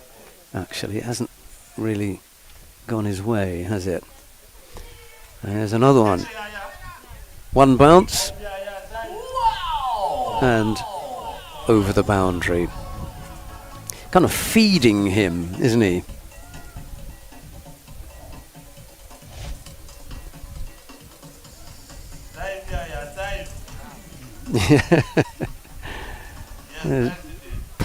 Powerfully hit by Sukhdev Singh, and we were just saying that he needs a good innings, so he'll be glad for the runs. He's already who was it? Kent, I think it was, who had the big maximum. Worked to the man down at long on. They just take the one. Testing the arm of Mr. Latta. Said he throws very straight. 37 for 2. The score now. Kent is on 21 off 7 and Sukhdev Singh is on 11, having faced 6 deliveries. James it is, and the white car goes in front of the sight screen again. It doesn't appear to worry Kent, who deposits that one for a maximum over the deep mid-wicket boundary. Just as he's bowling there. Well done, Mr. Kent. Great catch. We were back some years there. This is another really good over. 43 for 2. Kent is on 27. He's only faced 8 balls. He's looking for the fastest 50 of the competition. That's going to help as well. Another big hit and another maximum as well. Well, wasn't quite as big as the last one. 35 runs off 10 balls. It's always nice when you go to do the replay and the graphic comes up. You've got a little bit of bad luck. 49 for 2. 33 for Kent off 9 deliveries. A big swing of the bat. And over the rope it went. End of the second over. Nice looking shot. Score 49 for 2 wickets. 49 for 2 wickets. We've got a new bowler coming on. He's got a number on his bat. We should be able to pick it up. Joel Kirk it is, who runs in to bowl to the left-handed Nicholas Sukhdev Singh, who plays it down the track. I think that was bump, wasn't it? Certainly look as though... Did it? That didn't go straight back to him. I thought it came off the ground. Okay.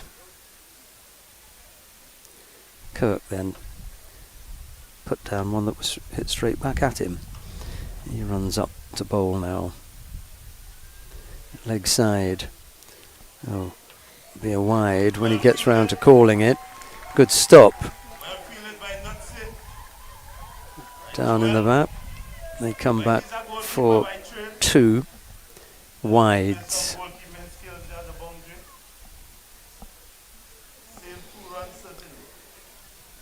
52 for 2. Kirk decides to come around the wicket now to Sukhdev Singh, who tucks this into the leg side. It goes to the man at mid-wicket and there's no run.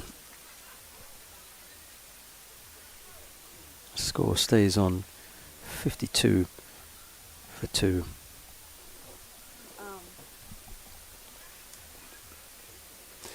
This time they do decide to take a run. It goes in between the 2 fielders there. One at mid-wicket, one at square leg. And they jogged through for another run. 53 for 2. Sukhdev Singh is on 12. Kent now facing, he's on 33 off just 9 deliveries. Joel Kirk decided to bail out of that delivery. He turns and he looks to start his run up now.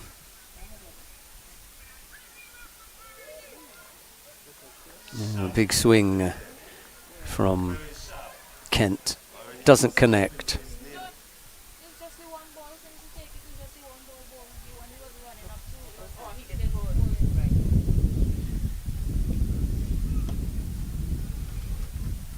Kirk bowls now. It's another nice flick into the leg side. They'll be able to... Yeah, well, Kent fancies coming back for a second, but Sukhdev Singh says, no, let's leave it to the 1. And it's 54 for 2 with Kent going on to 34. Really good knock from the young man. Last ball of the over.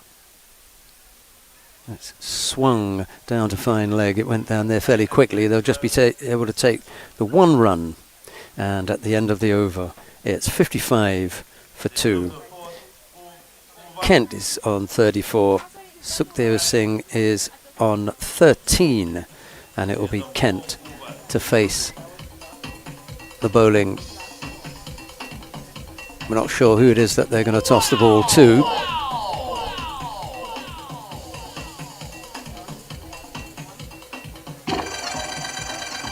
Sukhdev Singh has decided to change his bat for whatever reason.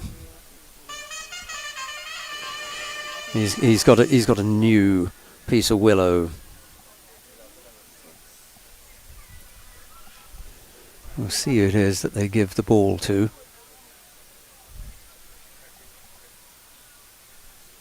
.55 for 2. We've had 4 overs.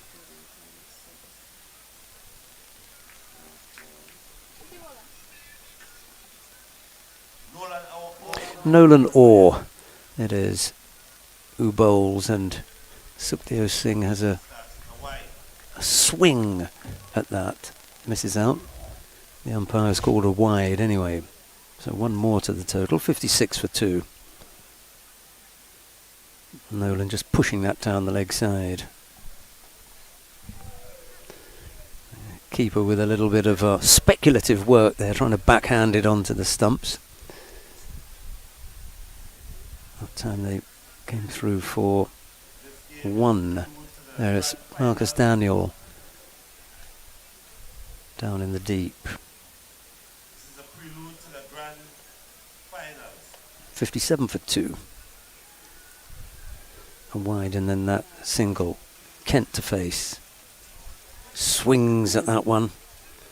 Taken by the keeper after the miss from Kent. He remains on 34.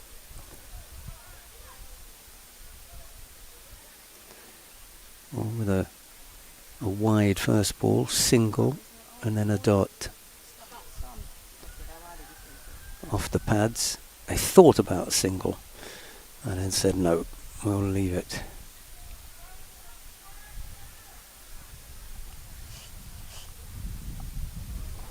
.57 for 2. Here comes Orr again. This time that's wide. No chance of Kent reaching that one.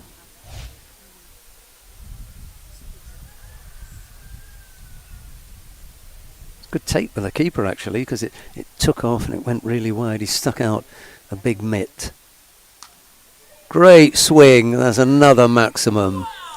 He clears some of the supporters there, and there are a few people on the slide that could be in some trouble there. 50. It's always worth mentioning the 50, isn't it? 50 off 20 balls. What a great little partnership this is. 64 for 2. Kent, 40 off 14 deliveries. He's going really well. Another maximum. He's just freeing his arms and enjoying himself this afternoon. There's another swing. This time he doesn't connect. And the despairing ask for a wide. The umpire wasn't interested. There's another level 1 descent. No. And now there's a chance. Sukhdev Singh can jog down there and they'll take the 1.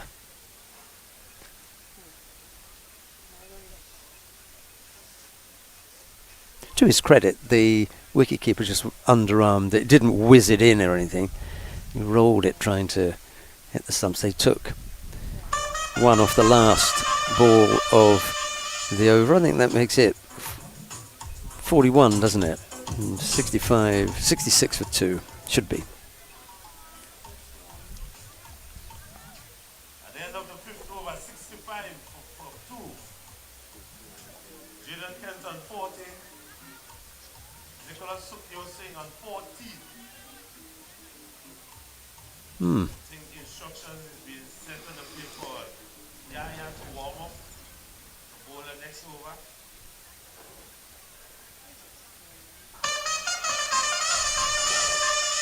All right, 65 for 2 then. We've had 5 overs. Warming up here, yes. Okay, the warm-up The routine. projected score Very good, very good. is 130. Excellent warm-up routine here on the boundary. Anthony Kent.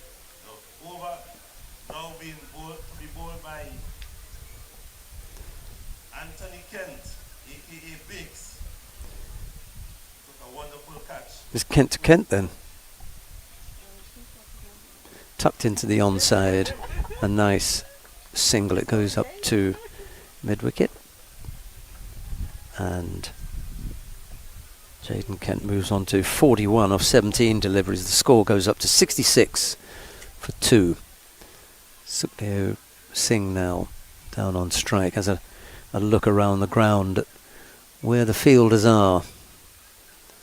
As Kent runs into bowl. He does now. Huge swing. It's way up there. There's a man underneath it running in. I don't think he's going to get it. It never looked as though he was going to take that, I'm afraid.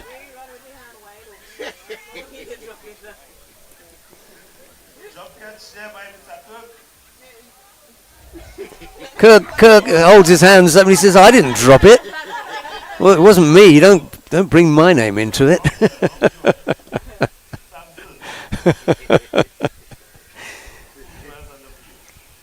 There's the next delivery. Reverse. And it is Kirk this time who stops, and that was well done. You're back in the good fielding books. Not the first time someone's been misidentified. Here, Sukhdev Singh. It is on strike now. 15 off 12 balls so far. Faces the next one. Big swing down the ground. It goes to the man out in the deep on the mid-wicket boundary, and they take 1.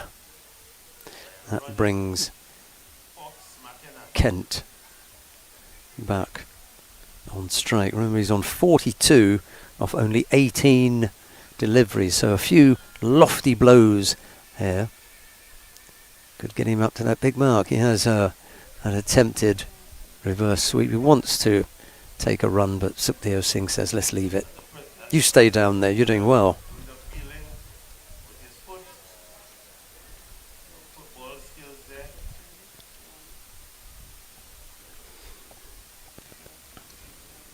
Anthony Kent, it is, who runs in to bowl, right arm around the wicket.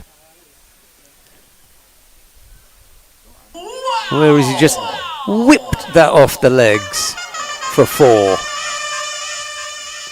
Really, I mean, I don't like using unnecessary words, but that really was nonchalant, wasn't it? It was. He just, without a care in the world.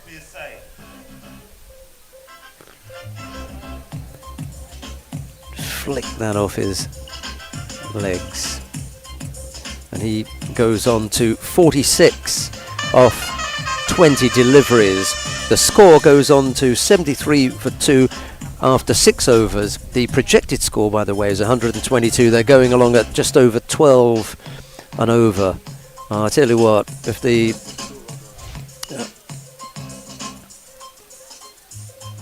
the celebrity 11 are not careful, they're going to find themselves going up against a huge total here. Only 2 wickets down. And there's a distinct possibility that should Kent get past that 50 mark, he will launch even more. He won't worry about the wicket then. Could disappear to all parts of the ground. Sukhdev Singh waits for the next delivery. They're just making a couple of changes in the field. Catching position. Mr. Sukhdev Singh put one down. Yaya through there now. Test catching skills. Sampson is the bowler. Right. There's a big swing. One bounce. And into the VIP tent. There was a fielder out there, but she couldn't stop that. She had to run to her left when it was one bounce, and the VIPs were in danger. 77 for 2. Sukhdev Singh moves on to 20 of 14 deliveries. The interest, although Sukhdev Singh is on strike, the interest really is with Kent to see whether he can get that 50, possibly, off only 21 deliveries. Right in the eye, no idea.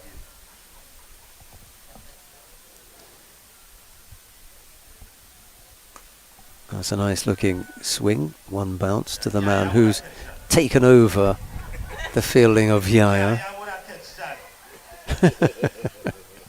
that.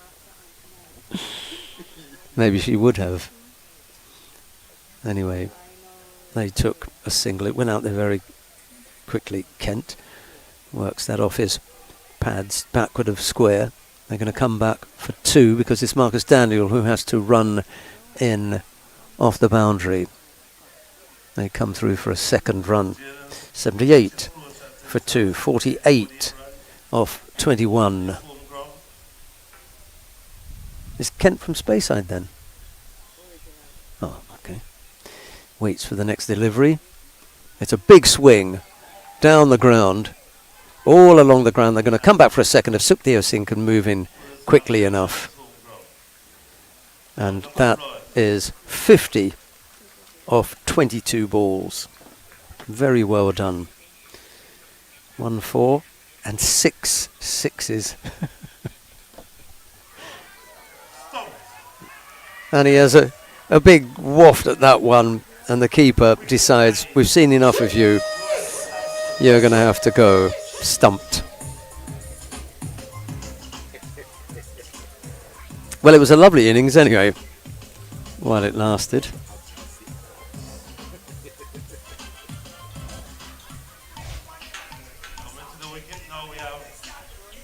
Woo! Bump. Yeah, did that. Fairly straightforward for a keeper, isn't it? You know, nice take. Up next, Ashon Pierre. He's making his way to the middle now. 82 for 3. That projected score is up at 120.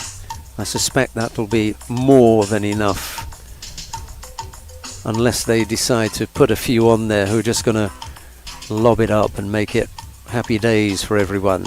Not a bad idea in a, you know, celebrity sort of fet match situation. There's no points at stake here, so why not give a couple of the bowlers who don't usually have a bowl, why don't you give them a go and make a game of it. Here comes Samson, last delivery. Big swing from Ashon Pierre, doesn't really go anywhere.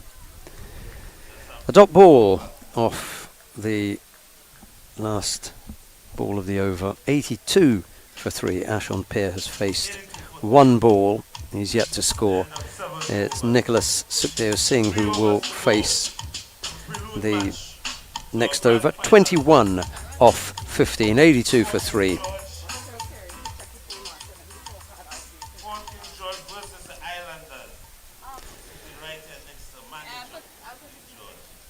Does it look like Kerwin John is going to bowl?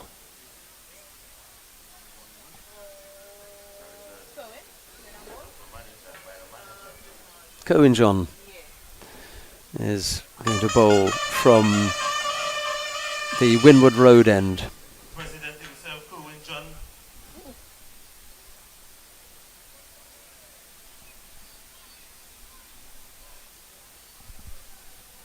President himself coming in from the road end.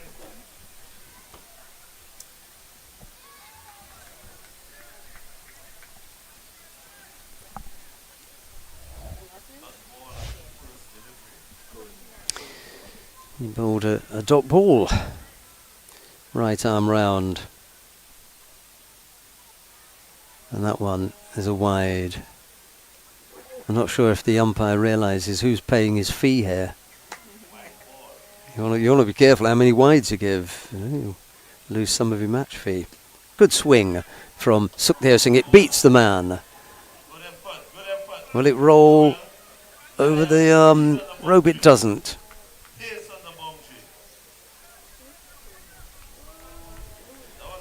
So Sukhdev Singh came through for a second run. 23 to Sukhdev Singh now. Another big swing. He wants a wide called, Sukhdev Singh.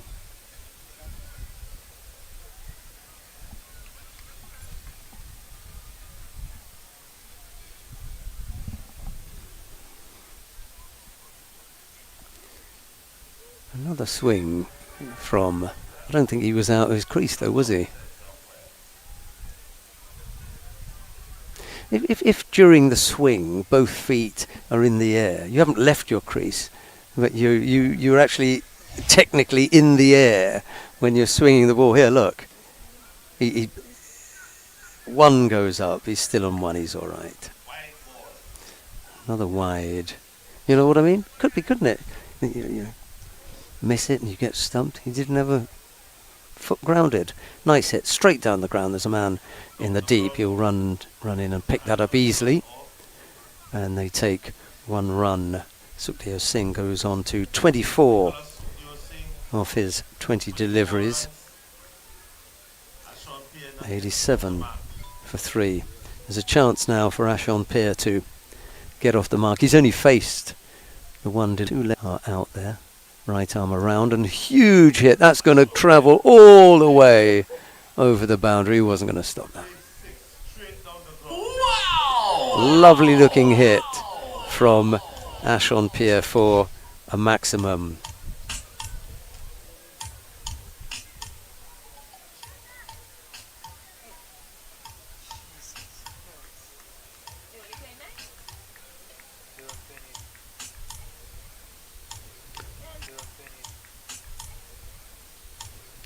$93 for 3 and a couple of extras. It will be 94 needed to win. We'll be back in a couple of minutes' time.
Welcome back to Speyside Recreation Ground. We're about to get underway with the reply to the innings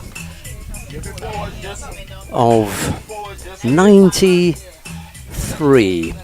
for 3 was the score put up by the Booker Reef Divers. So it'll be a straight 94 to win for the celebrity team.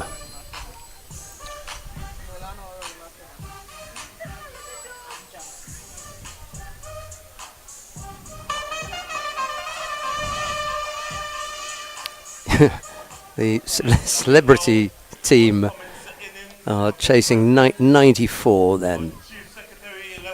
And all credit to the Booker Reef Divers, who were the losing semi-finalists yesterday against the Little Tobago Islanders, and they turned out today. I think that's a really good show from Jesse Boutan's outfit. Really good thing. Nolan Orr and who else is it? Nolan Orr. And so Ronnie McKenna is out there. Okay. He was going to say he must be at the non-strikers end.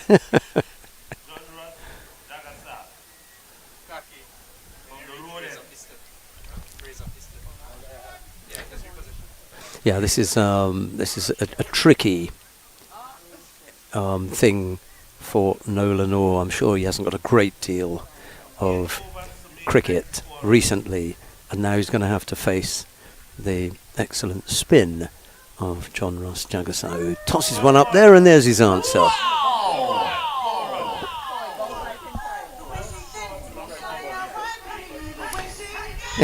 Nolan Orr, I said, was going to find it difficult to face this quality spin, and he gives him a nice one up and outside the off stump, full with width, and hit strong for 4.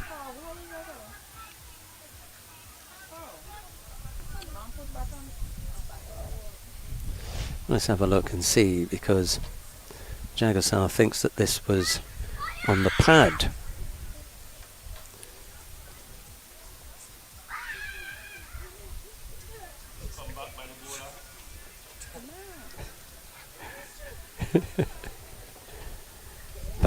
Bat and then off the pad. Yeah. Swung again. That was bat onto pad, and that was a little bit flatter and quicker from Jagasaw, wasn't it? I think he could do with the being hit. He can accept that. He wanted the out, I think.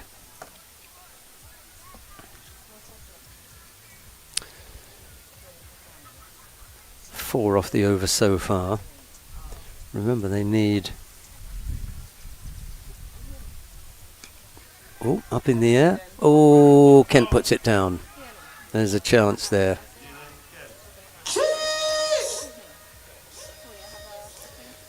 They need 94 to win.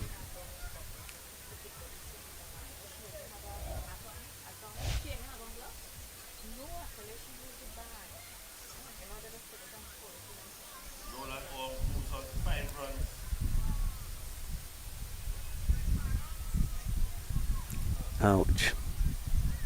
And then he lands on the ball when he dives forward. He actually lands on the ball. So he's jarred his fingers. He's landed on the ball. He's in the wars, isn't he, a little bit?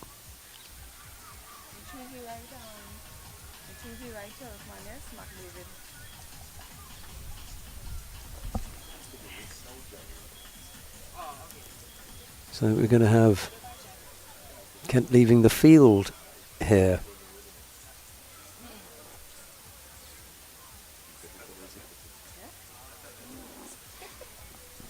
Luckily they've got the 12th man. Who is the 12th man then? McDavid, right.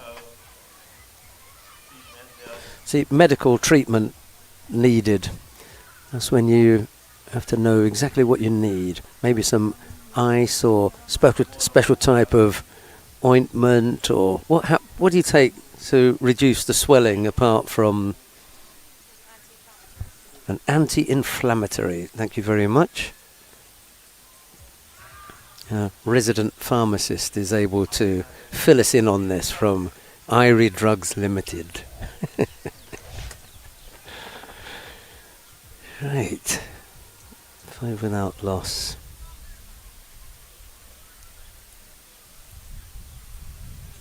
Yeah, down the leg side. Even Sukhdev Singh didn't shout for that. Floated up there, punched into the offside. There's no run. What's the point of that? Who threw that? He threw it at the feet of the wicket-keeper. 5 without loss. Jason, 94 for victory. Well, I'm sure everyone watching has seen matches over the previous days, so you're well acquainted with that view. There are 2 islands out there, Goat Island and Little Tobago, and that's Tyrrell's Bay that you're looking at. Varma Ramkissoon is marking out his run up at the far end. He's going to bowl the second over. Coming in from the school end, or the river end. Nolan or facing 5 runs. Or settles over his bat now. His name, 5 runs. All 5 runs have been scored by Orr. I'm surprised to see Selvin Duncan not out there. You know, superstar. Oh, punch to cover. They take 1. Actually, it's a little bit further up, isn't it? It's extra cover that's gone to. Isn't Selvin Duncan with the Little Tobago Islanders? So we may yet see him in an hour when the action gets underway in the final. He took 1 run, or goes on to 6.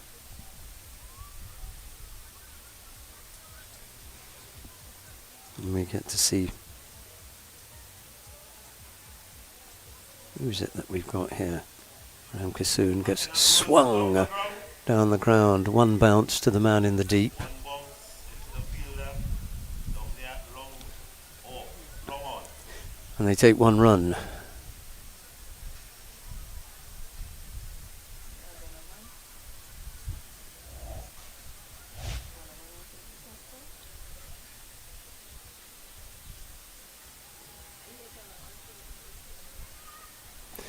Ramkissoon runs into bowl now. It's cut away by Orr, and they come through for 1 run. Single taken.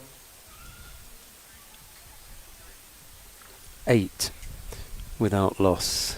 Score moves up to 8 for no wickets. The second over.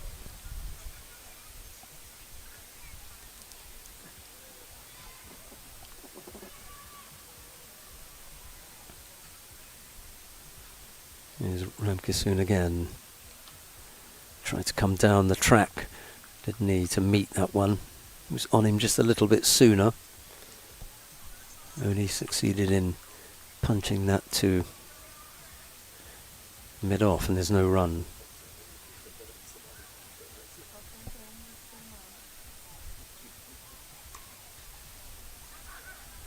This time they do decide to take a run. He half. I was going to say he half stops it, but he dived over the ball, and it went off to the boundary for 4.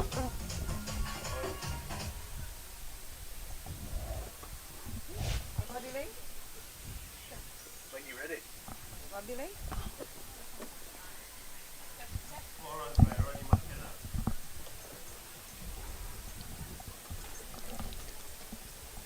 down the track, down on one knee as well, sweeps out into the deep mid wicket, and they take one run. Oh, they came for two, sorry. I was distracted momentarily. End of the second over. 14 without loss. 14. No wicket. 7 runs.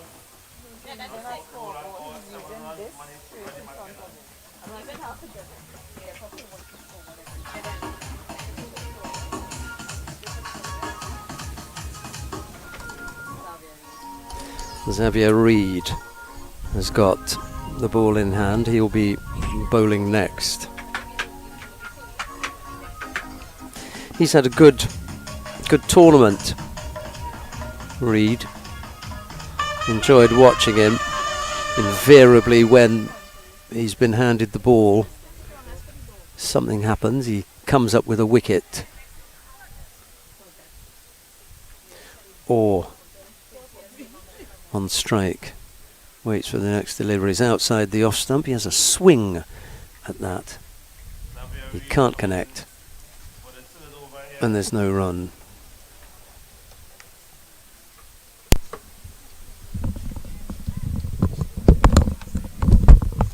Nice big swing straight to the man at mid wicket, and out he goes. Grabbing the first wicket. Bowler or goes for 7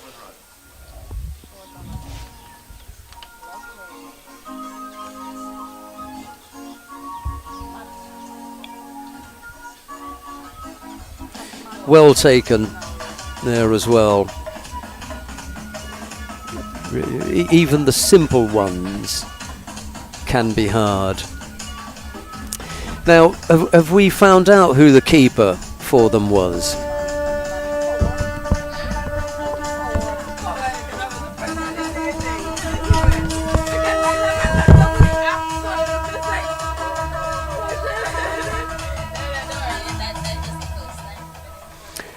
Whoever it was that kept, whoever it was.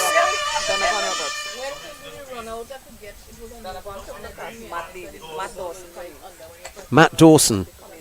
Okay. Right, Matt Dawson. He's come a long way to play this game.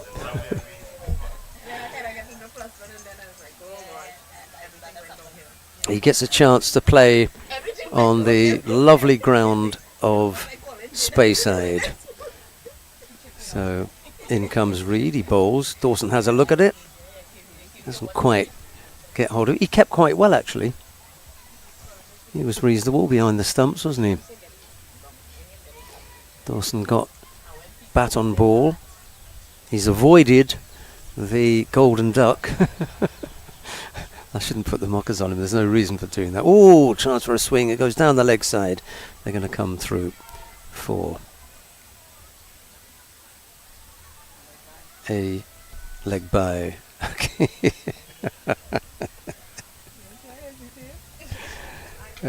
So funny.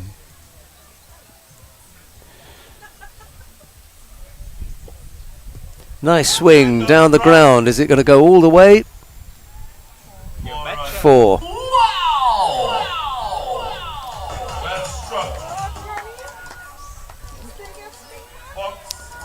So,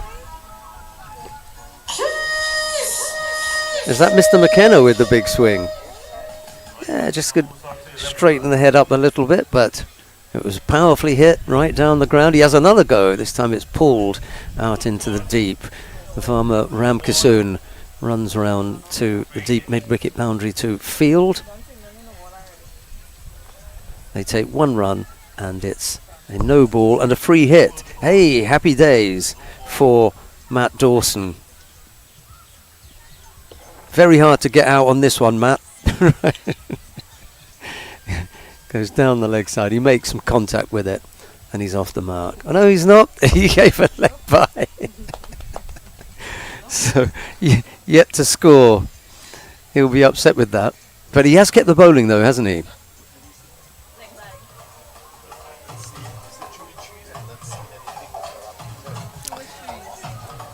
anytime. I don't know for some reason I do see no signal. But look what the umpire found. So 22 for 1. They need 14 and over, by the way. So that asking rate is on the climb. They're only going at 7 and over.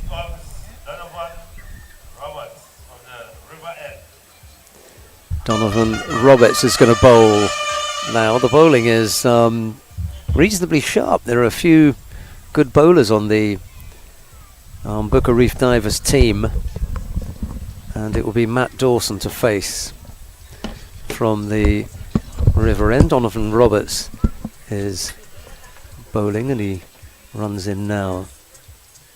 Dawson drives it down the ground. He's off the mark, by the way, after that leg by, and goes straight to the man in the deep. They take one. Right, your buddy's out there and looking good. He kept well. He was tidy, wasn't he? Do you want me to say something nice about him? Yeah, go on. Where does he play his cricket in England? Or so he's just retired actually from playing sort of decent level Saturday cricket, Premier League Saturday cricket at Walsden in Lancashire. Oh, that's he still plays place, the odd. He still plays the odd game there, but generally he's retired. He's letting other people sort of have a go. I think he likes his coaching nowadays, and obviously we're busy with work, so. Yeah, Lancashire League, that's a tough one. Yes, yeah, proper tough, hard men's league. You know, he stumped Fabrice Lynch earlier, who's the young Tobago under 16 batter. Yes, I thought that was very unfair. I thought so as well. But he said to me, no, it's men's cricket he needs to learn. Which is fair enough, I think. All right, so a stumping, and he's already off the mark.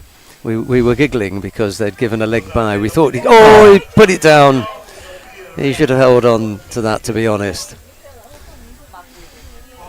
Anyway, 25 for 1.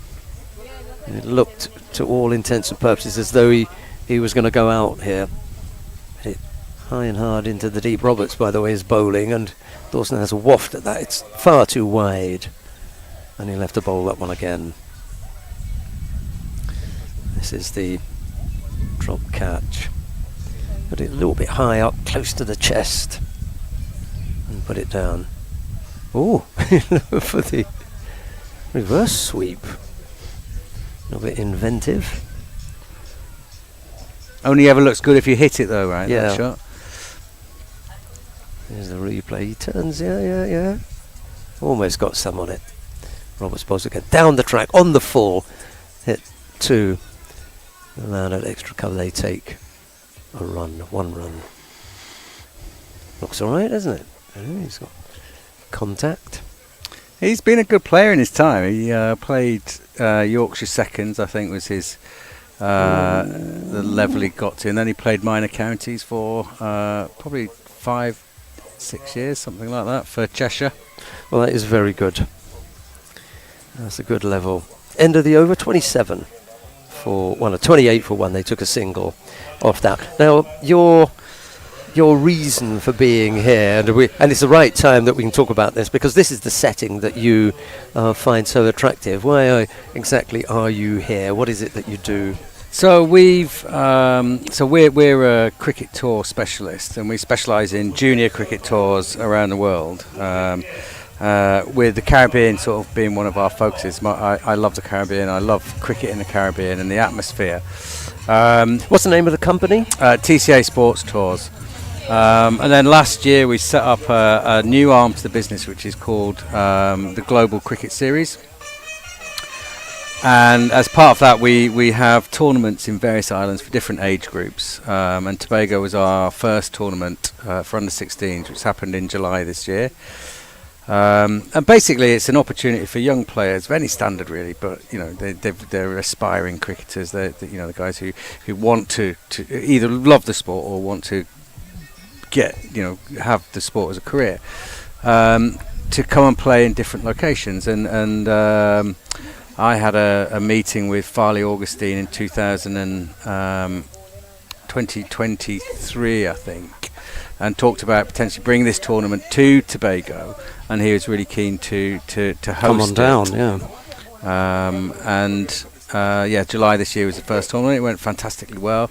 I love the island. I think cricket here has massive potential. You look at today and you look at the ground like today at Speyside, possibly one of the most beautiful grounds in the world.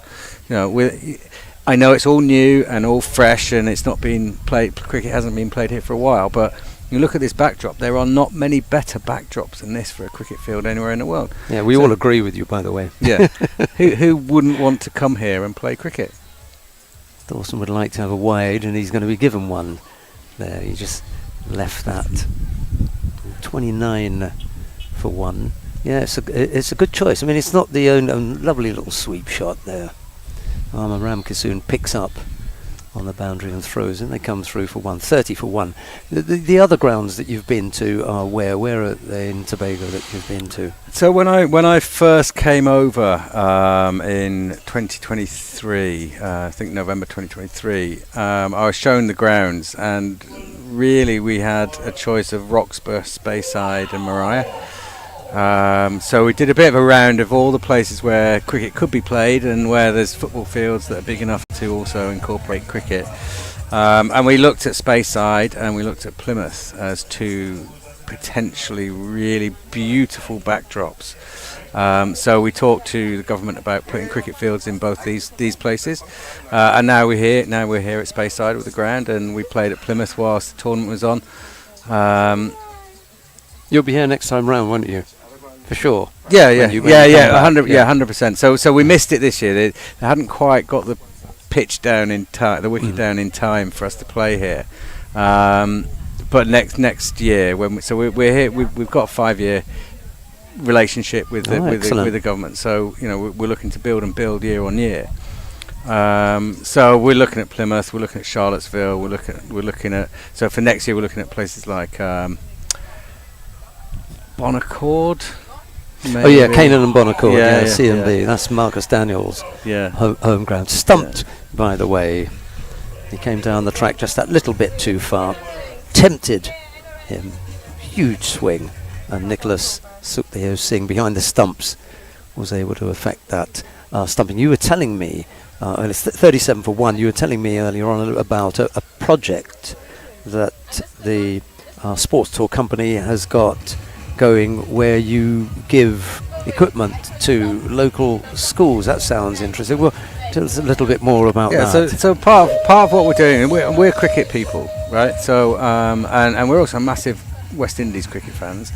And part of what we do it's not just about a business that comes in, plays games, and then disappears with no sort of thought about impact and how we're going to sort of help develop it off the pitch and outside of the times we're here. Obviously we're here for a sort of 10-11 day period, which is great, and it gets a bit of awareness, but our goals are to help grow the sport from junior level.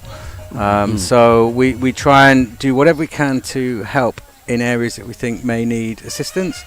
So one thing we've done here is we've had 50 plastic cricket bat sets imported into the island, which we're going to donate to every primary school on the island. 50, that must be every school there. That's every school with a few spares. I think there's 36 primary schools. So that's terrific, isn't it? Really, and we've donated that to the TCA, the cricket board, who will then hand them out to the schools, and they'll have stuff left for themselves to be able to drive the sport forward. I think it's really important that we get. So West Indies cricket for me has declined with the increase of American sports. So people are seeing the American sports get played, and that's where the scholarships are in America to go and play do athletics or basketball or whatever, and the money is always in those sports. And actually, cricket now has evolved in a way with stuff like the franchise cricket, this T-10 stuff that happens. There's the other T-10, Dream 11 T-10 here. Some of our fans who've come in to see not only this game but the one coming up, you were making a really good point there about the attraction of North America. It's very, very close, and So the amount of money available there, especially through scholarships, that's something that's. So the West Indies used to have a lot. In the Lancashire League, we had everyone had an overseas. We had Joel Garner, Viv Richards, all of these massive top names for the West Indies used to come over and play because they got paid well. And then but it was an amateur sport right at the time, and then your basketballs and your other sports took over. Kids in the Caribbean who see sport as a career option rather than just a hobby, whereas in the UK, sport and PE is a bit of a hobby rather than a career option for most. Here it's seen as an actual option of something to take seriously and become a professional at. We were talking about Fabrice Lynch earlier, and there's Dawson taking advantage of the youngster. He goes for 4. Nice looking drive through extra cover for 4. So we've identified. I mean, one of the things we've identified is that in Barbados, for example, there are 20 kids, at least 20 kids in the UK who are on scholarship at the top private schools. These are 40,000 UK pounds a year private schools who are having these kids over on full sports scholarships, paying for all of their education, all of their living expenses while they're there. Nice reverse sweep there as well. You're showing off now. He connected with one at last. That was quality. A good hit. Have you seen Fabrice Lynch before? Was he involved in the? Yeah. So he was top run scorer in the tournament. And we didn't have any schools there this year, but one of the things we're trying to do is get more UK schools to come out to these tournaments, see local talent, and then whereas at the moment they're offering it all to Barbados because that's the place that they know. Yeah, we've got actually a chance there's here. talent here. Yeah, and if these kids can see an opportunity of going on a scholarship or playing cricket as a career, then the sport will grow. It will only strengthen the sport across the Caribbean. And that's what we're looking to do. And they're going to come through for an extra as well. The sets that you spoke about, stumps, bats, balls, everything that they need really to play that quick cricket. Yeah. It's about getting bats in hands, getting bats and balls in hand so that kids can experience it within their school environment. Lynch balls. Again, it's down the leg side. They're going to call that wide. It's 48 for 2. You're watching the Chief Secretary's All-Star or Celebrity 11 in reply to 94, I think it was, that was put on by... Chasing 94 that was put on. It's all fun, isn't it, Joel Kirk? That's what they're laughing at. He's managed to get a run. Mind you, he'd only faced 2 deliveries. Dawson is back on strike. 50 is also up on the board as Lynch runs into bowl. There's another reverse. He's getting inventive. I think he's playing for his averages and with a run rate of 20. I don't think that's right. Yeah, he's doing well at 14 of 11 deliveries. He shapes all right. Just missed out. 1 delivery left in the over for Lynch. He bowls that now. That's high up in the air, and it could. No. There's a man out in the deep to take that. They take 1 run, and at the end of 6 overs, it's 51 for 2. So when are you going to be back here for another tour? When is that going to happen? So our next tournament's in July next year. So we tie the tournament in with the end of GCSEs in the UK. So being under 16s, and the kids who do GCSEs then have a bit of an extra gap after finishing. So we're back here in July next year. We've already got about 5 or 6 teams signed up. Be great. We're looking at some US teams coming as well. So from 8 teams this year, we hope to have 12 teams next year with a bit more of a mix of, like last year we had Barbados, Trini here, UK. Next year we hope to add the US to that roster. Some of those kids may be on it then. Well, they're playing football there now. But I was up there early and they were playing cricket. They're playing cricket, I did see and I them, took a photo right. because it's really important that you get that move from these traditional sports like the football and stuff, and actually get the bats in hands. You know, if we left a couple of cricket bat sets out there, then they'd pick them up and they'd start playing. Absolutely. And that's where they will take them. Actually, that was just resurfaced up there a while ago. The basketball's big, right? Well, it's the provision of basketball that is big. I mean, they don't play at the highest levels or anything here, but the one or two that might get good are going to go up to college and they're going to do basketball as opposed to get funneled into cricket. So you're quite right. They'll lose them because there's a bigger attraction for another sport. Chance in the air. Right. Keston picks it up. Oh, because he's done something. Right. Joel Kirk goes. He did score. He holds his bat up. It's all good fun, but they're going to take a bit of a pasting here. The Chief Secretary's 11:52 for 3 now. It's all good fun, this one. The next match will be a real humdinger. See, yep, why not? I've scored a run. It's the undefeated Fort King George Gunners going up against the Little Tobago Islanders. It's the team led by Dijon Charles to go up against the Islanders led by Lendl Simmons. A really good group of cricketers. That should make a quality viewing.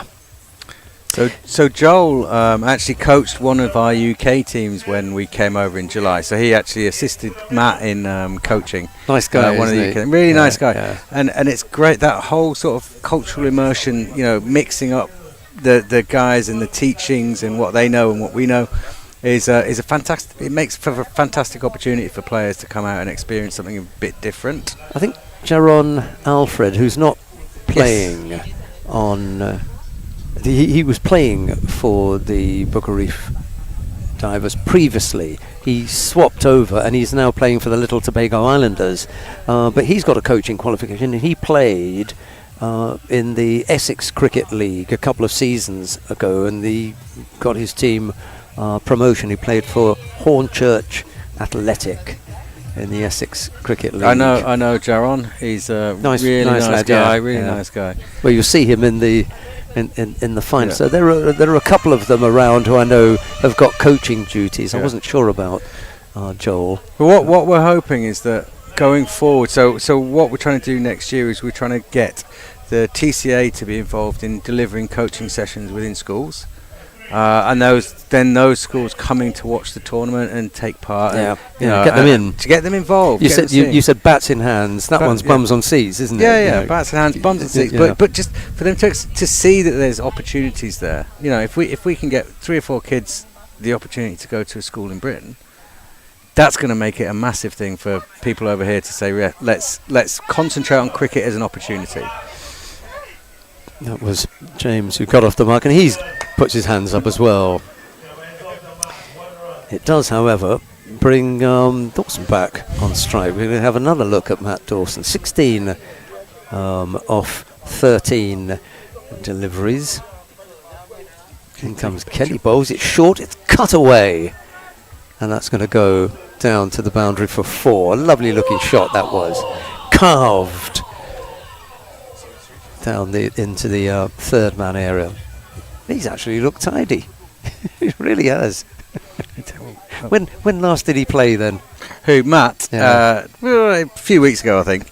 Oh, okay. But he's basically second. You know, if they're absolutely desperate, he'll go and play. So he plays first team for Walsden. So he's been a decent player. But he has given other people the opportunity now.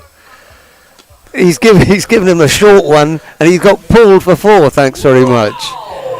Does he have a word with him as well? He's laughing. He's laughing about it. He just thought, I'm going to test him here. And he said, OK, I'll take you on. Thanks for coming. He's getting into it now, look. That was a great shot, actually. I enjoyed watching that. Yeah. Could they still win? No. Well, they could, theoretically. Yes. Yeah, 35. Matt's not on strike, though. He'd have to get... Yeah, so there's no chance then. Yeah. Right, 59-4-3. Dawson has had a really good knock, actually. 22 or 15 balls. It's been really nice, and I've been chatting to... I didn't put your name down here. Chris. Chris Chris Berry. Chris Berry. Chris, how do we get in touch with TCA Sports Tours? Let's say that someone is interested in getting in touch with you. Do they go online? Have you got an online presence? Yeah, so tcasportstours.com is our sort of main, nice and simple. main picture. tcasportstours.com. Yeah. If you're interested in that, go to that website. Yeah, and we have individuals who come on our trip. So we created a couple of teams for our tournament last year, where it's just individuals coming together from various parts of the UK, and then if there's US guys watching or guys in India watching who want to come over and take part, just get in touch. And whether it's in as an individual or a team, everyone's welcome. Big swing there from one James to another. He misses out 59 for 3. I think we can dispense with the score and any prospect of anything other than a big win. It's hit way out into the deep. He's not going to take 2. Oh, no, he's not a runner, Matt. He's very a hitter. much an ambler. Yeah. 61 for 3. I said we were going to dispense with the score. We'll just stay with the chat. He just pulls that down. That's a hit nice and high. His man running in, but one bounce and that'll do. Right, so it'll be July when you're back down here and functioning back up and running with your, is it Global Cricket Series? Yeah. Yeah. Tobago. Global Cricket Series, Tobago. All right, I hope that I'll be around to have a look at that. Well, we'd love to have you on commentating if you can. Yeah, or fingers crossed that we'll have some kind of setup and we can deliver as professional a presentation as we're attempting to do here for the Global Cricket Series. I think that's a wrap on the game, by the way. If not, or do we have a few? No, we've got a few balls left. We've got a few balls left. And you're going to be sitting up in the stands, I take it, enjoying some local beverages. Indeed, a bit of Carib. Okay. So who have we got in the finals? It is the Fort King George Gunners. They're in green and black. They're undefeated. Who's their captain? Dejon Charles. Yeah. Got the number 1 on the Cooper brothers have been the ones really doing the damage. Cephas Cooper. And then in the Fort King George Gunners on this side, and their opponents will be the Little Tobago Islanders. Is someone coming out to face the last few balls? I think it's... Yeah, it is. Kerwin John. He's going to come out into the middle. Farmer Ramkissoon has a couple of words with him. I'm not sure what that was about. It's a lose-lose, isn't it? Coming out as chairman of the board when you're 62 for 4, 3 balls left.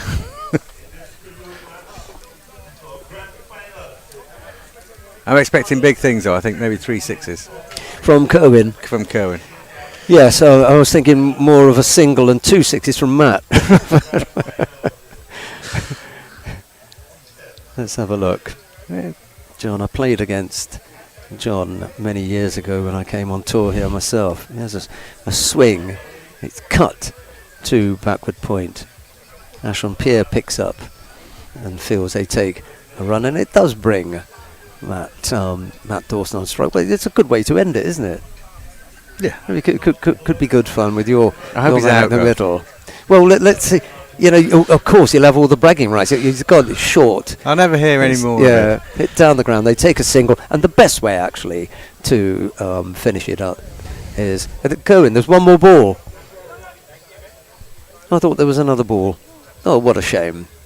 So it was Matt who finished it off, and I can tell you are not going to hear the end of it. You'll have it all the way back on that flight up to the UK. Did you see that pull shot for 6?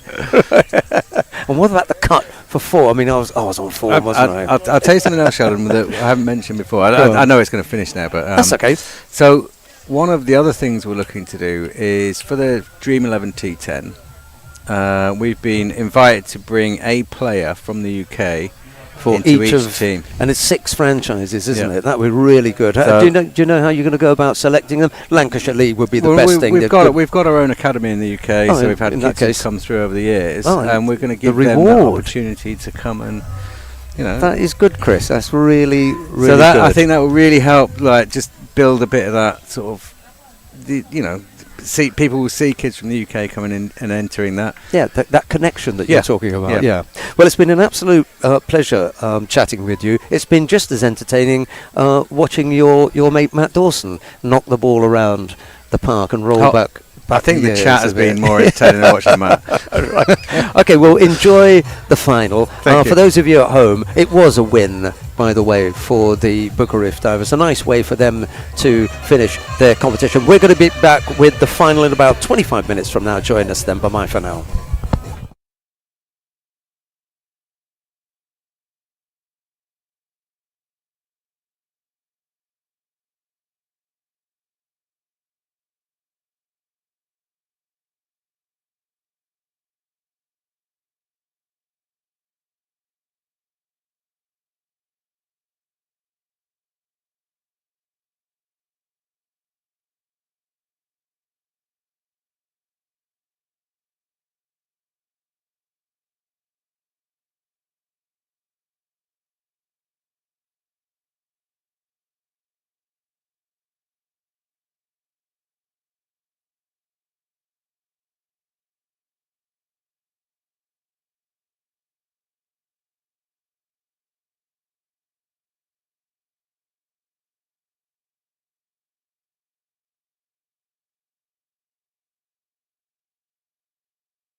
Welcome back to the Speyside Recreation Ground.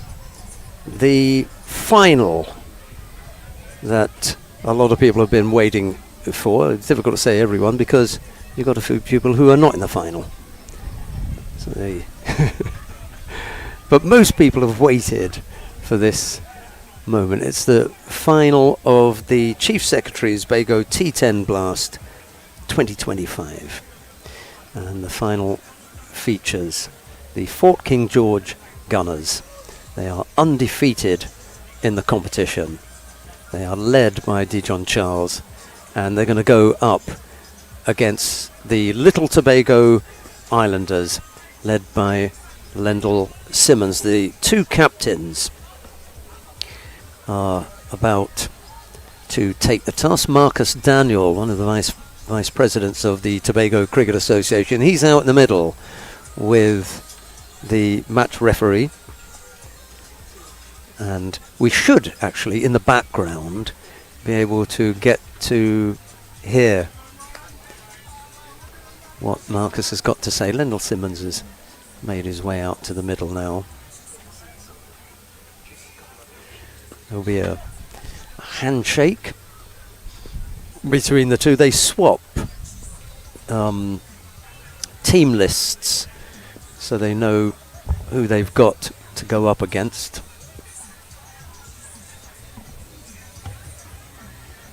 And then any minute now we'll get to... Yeah. Thanks very much, Marcus. That's nice of him to let us know that he's going to do the toss now. We haven't got him on the microphone though. Right. Yes, we have. There you go. Testing. Right, ladies and gentlemen, we have reached the stage. This is match number 15. The all-important final Chief Secretary's Bago T-10 Blast. And I'm here with the two captains and the match referee for this match number 15. Match referee Stephen Kennedy, and the captain of the Fort King George Gunners, Dijon Charles, the captain of the Little Tobago Islanders, Lendl Simmons, who has the coin. Dijon has the coin and is going to fit there. Numbers is a call. Birds, it is. That's going to be Dijon Charles. Dijon Charles, we can come a bit. Right, Dijon, let's come. Talk to the crowd. Dijon, you want to toss? What do you guys want to do first? Any particular reason for wanting first today? So Dijon Charles has won the toss, and he's decided that he's going to have a bowl. Marcus Daniel just asking Dijon Charles why it is that he has done that. We can't actually get the audio from him, but we know now that the Fort King George Gunners have won the toss. Oh, so you have the toss in your field. In the final this year, you guys go into the final. Oh yes, sorry. Marcus asked the losing captain first. He normally asks the winning captain, but he asked. It was because he called incorrectly. Yeah, he called incorrectly. Fantastic, and good luck here today. So, ladies and gentlemen, the toss completed. The Fort King George Gunners won the toss. Oh, they did. Are going to be bowling first. Okay, they are going to bowl first, all right. And they did win the toss. I thought it was the other way around, because it would have been very unusual to have spoken to the one who lost the toss first. Fort King George Gunners are going to have a bowl. Yeah, sorry, it would have been so unusual for the losing captain to be spoken to first. So that gives us a chance, actually, this way to go through the whole lineup. And when we get Matt Dawson in, then he can come with some analysis and expert summarising. But it gives us a chance to go through the team. And as we said earlier, it's Dijon Charles is the captain. It's Shaquille Duncan, Shaquille Johnson, Keishon Dillon, Akko George. There is no Joshua James, Sharon Lewis, Daviel Thomas, Cephas Cooper, Marlon Richards, Akil Cooper and Dylan Douglas. That's the 11. It's not necessarily going to be in that order, but that is the 11. Charles, Duncan, Johnson, Dillon, George, Lewis, Thomas, the 2 Coopers, Richards and Douglas. That is a nice lineup, and then I'll let you have the lineup for the Little Tobago Islanders as and when we get it.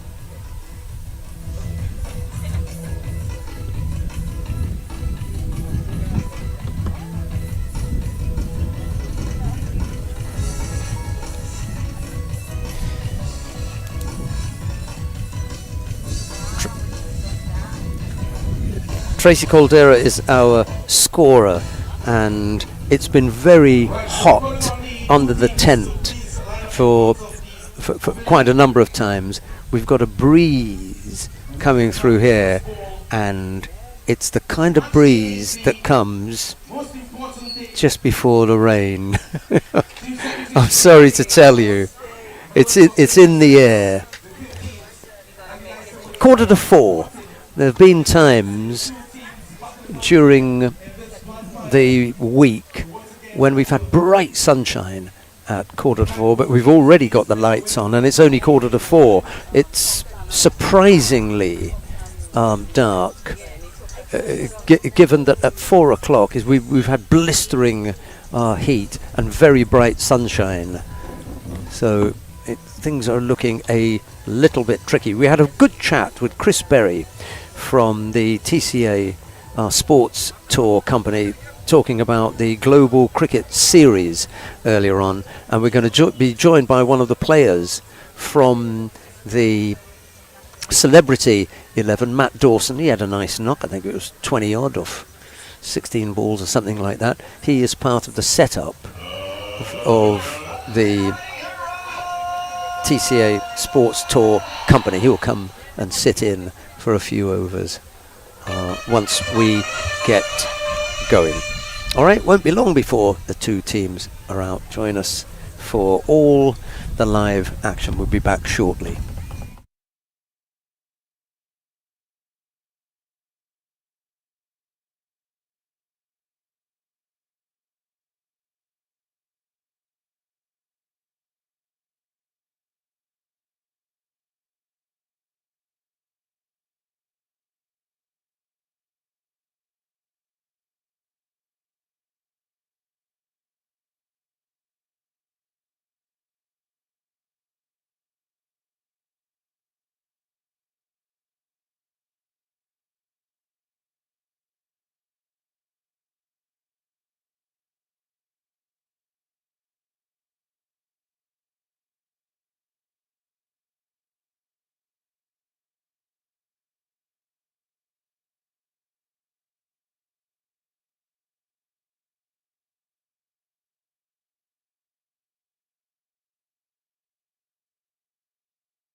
And because of these, at this time, the teams gathered and greeted by our specially invited guests here today. Get something nice in the back in the meantime.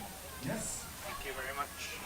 And then okay, by the president of the European Association. We also have next.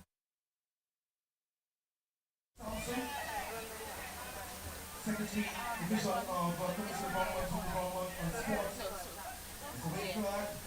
We also have the Secretary Division of Infrastructure, Police and the Environment, Supplemental Trevor James. And next as well, Assistant Secretary Division of Public Facilities and Rural Development, Councillor Tobago. And of course, recognizing MP Tobago East, the native Thomas East in the house as well. And it's a full house for this grand finals. Anybody supporting the Islanders today? Where the Islanders fans? Somebody say yeah, yeah! Where the Islanders fans? What about the colors? Yeah, man. This is the grand finals. It's match number 15, you know. The all-important match number 15. Who's going to walk away with a big prize? Later on today, earlier today, of course, we had the colors winning the toss, and I'm thinking about first, the board first, sorry. In this grand final, it's a 10-over affair. If you're joining us for the first time, welcome. And for those who've been here since the 15th, thank you so much.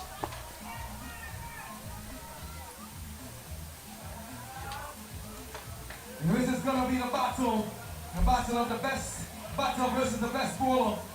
The team in red, led there by Daniel Joking, the leader ring taker, with 10 to his name. And of course, on the green team, or the black team, the Gunners. Cephas Cooper, the man with 2.5 centuries to his name, with the highest score of 95. The leading run scorer with 228 runs. Who's going to come to who today? Umpires in the middle for this all-important matchup. There's going to be Ruben Ross and Ronnie McKenna.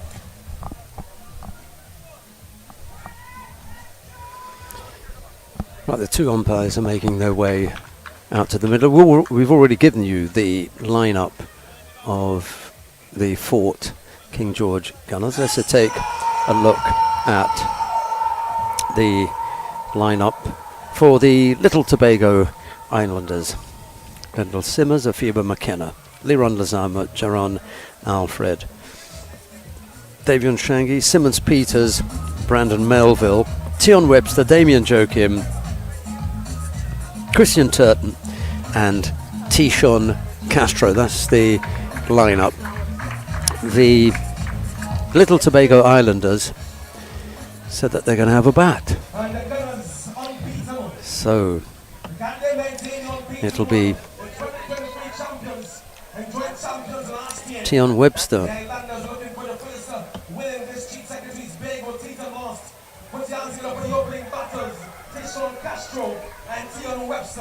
And T-10 Castro to open for the Little Tobago Islanders.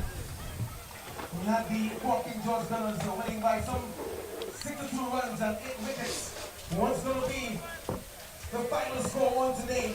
All important match number 15, the championship match.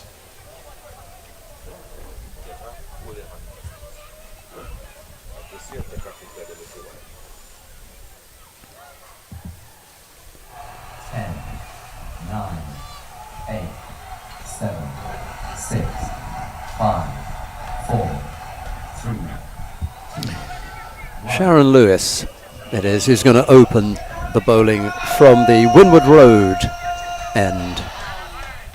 And it's be T-10 Castro to open the batting. First delivery.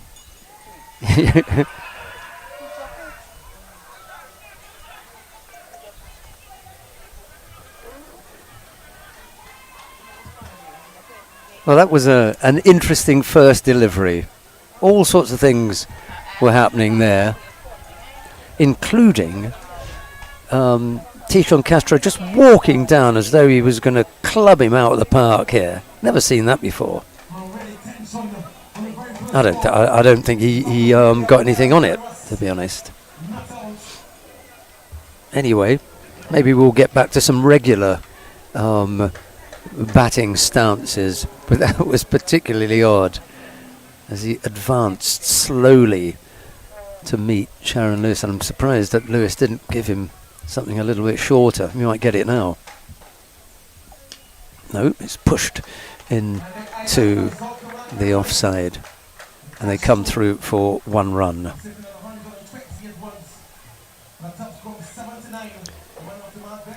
Tion Webster is on strike now.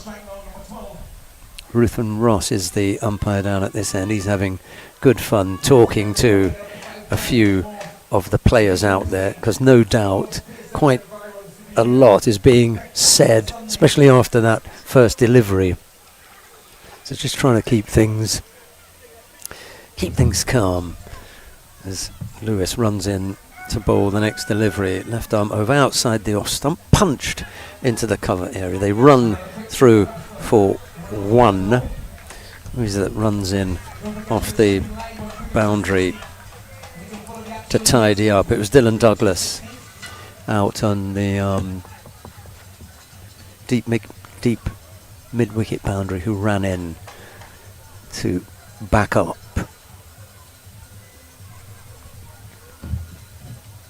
2 runs on the board. Lewis runs in to bowl to Castro. It's full and it's driven, but comes off the outside edge of the bat. It skirts down towards third man. They pick up 2 runs. And the score goes on to 4. The lights, by the way, here aren't in full effect, and the reason for that is that we haven't had the complete disappearance of light. There's enough light to play the game. We'll have to see how it goes in an hour as Lewis runs in and bowls now. Carved into the offside. There's a good stop there at backward point, but they still manage to come through for 1 run, and the score goes on to 5.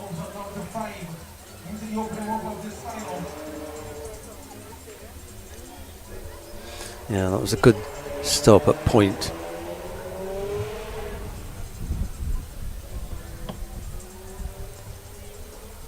Last ball of the over. 5 off the over so far. Keep it to this and you'll feel as though you've done a good job. Yeah, that straightened him up. It squirted out into the offside and they managed still to come through.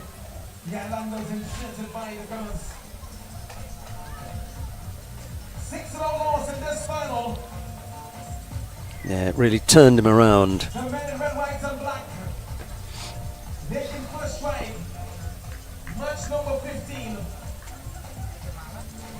They came through for 1 run. 6 off the over 4 to Tishon Castro and 2 to Tion Webster.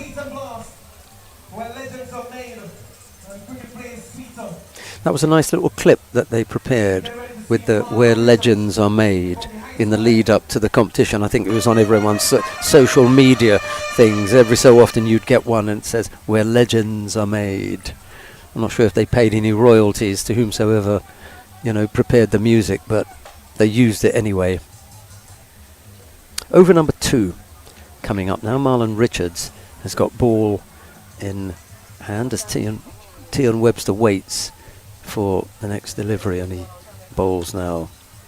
He's just dabbed down on it and it travels quickly out to long on, and they come through for 1 run.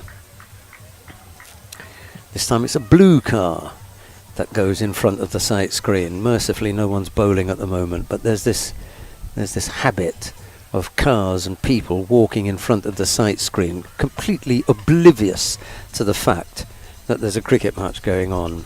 As Richards runs in to bowl, he does now, and it's hit down the ground, all along the ground to long on, and they come through for 1 run.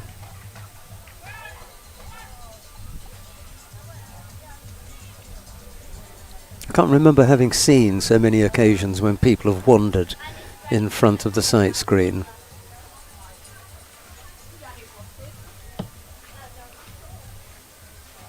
Richards bowls, it's short, it's cut into the man at cover. And they take one. There's a brave man who's parked a beautiful looking Mazda car next to us. And he has to be really brave to put that car there, I'll tell you. There's a nice pull shot. It goes to the man at just backward of square. And they come through for a quick single.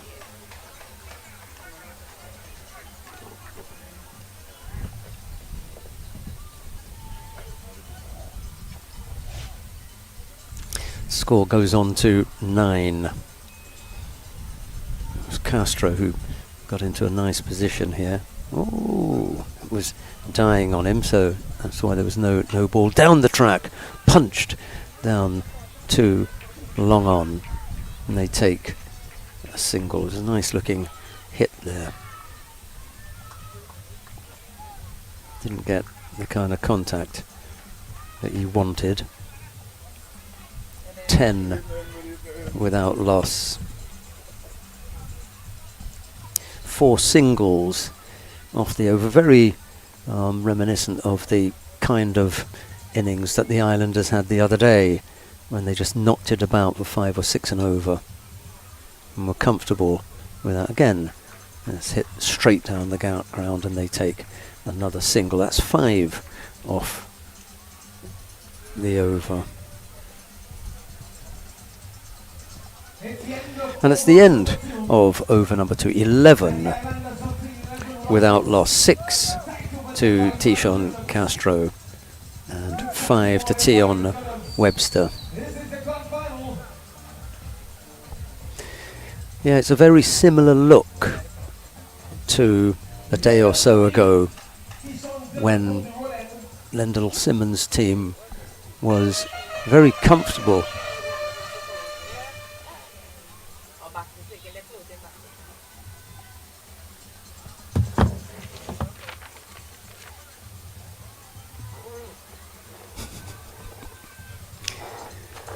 Maybe they're having as much difficulty looking in here dark as, yeah.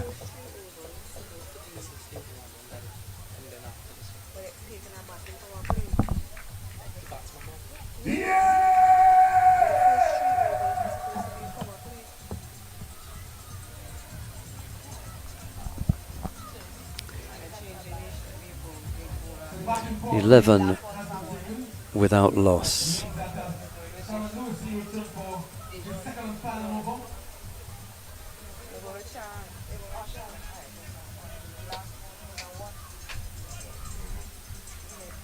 Marlon Richards is going to bowl a second over.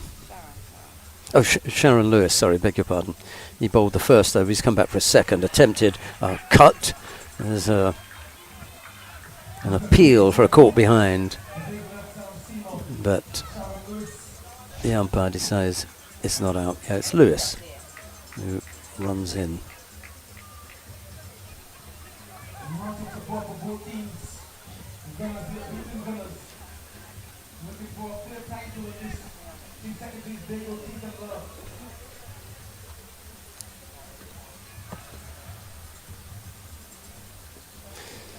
There comes Lewis again. When it swung into the leg side, it goes to the man at square leg. They take 1 run. Not quite where he intended that to go, Castro. Little shake of the head. He rehearses the shot, but he just got the inside edge of the bat here. It came down in an awkward angle. Lewis runs into bowl now.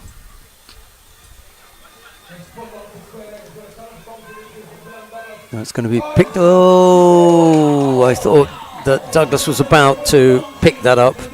He'd run a long way off to the right. and then got down low, dived, but it went through the hands and over the square leg boundary for 4.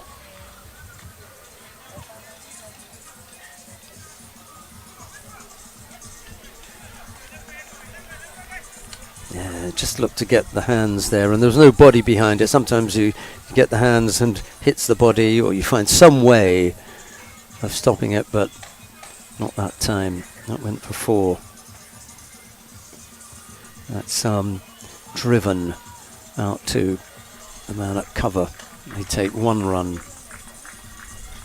and the score moves on to 17 without loss.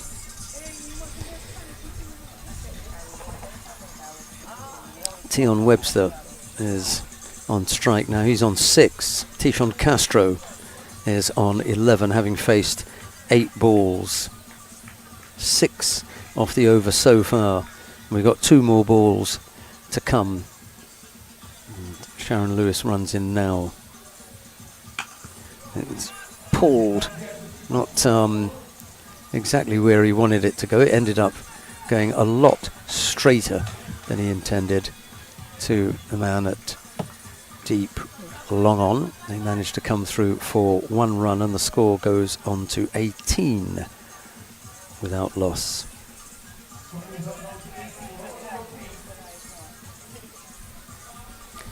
Lewis has gone for 13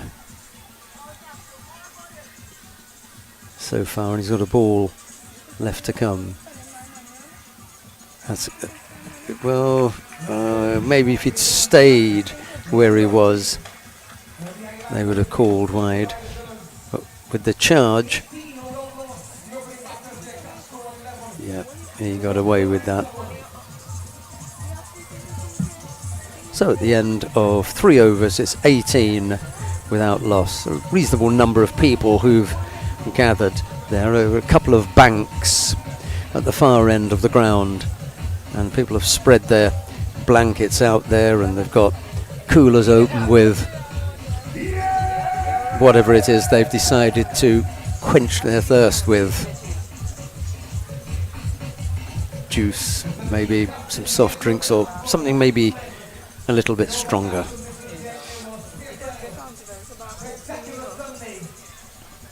Deatron Charles, I think it is, who's going to bowl from the river end now, and it'll be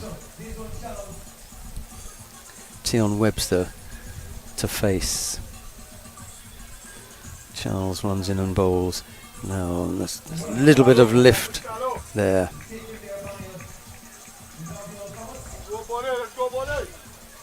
This one just got up a little bit. Let's see where it pitched. Maybe you could think it was fuller than would normally result in that kind of bounce. Get that if it's a foot or so shorter, but ball just getting up a little bit. Outside the off stump, he has a go at that. It's a wide ball, and wide is called. The score goes on to 19.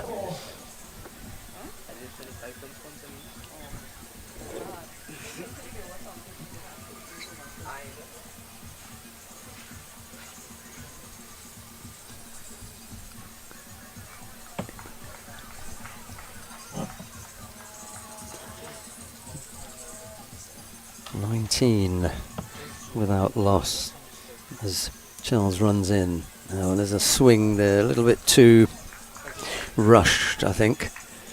Webster may have been better off just hanging on for a bit. I can see a couple of members of the ground staff beginning to move. They're heading off towards the area where the covers are as Charles runs in to bowl now. It's driven over extra cover. It's squirted off the outside edge of the bat. And 1 bounce and 4.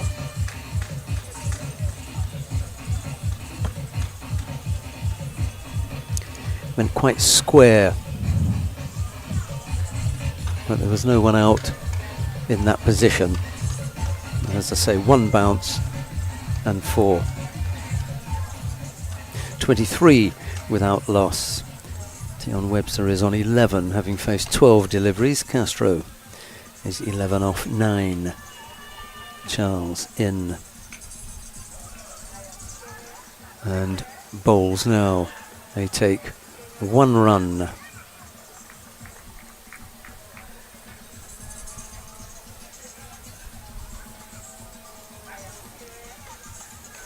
.24 without loss. Yes, I think some of the ground staff suspect that there's going to be a rain delay as Charles bowls it straight down the ground, wide out towards the mound at wide long off, and they managed to run 2. It's possible that you may have lost the picture. If that is the case and you've still got the audio, then I'll come up with a better description.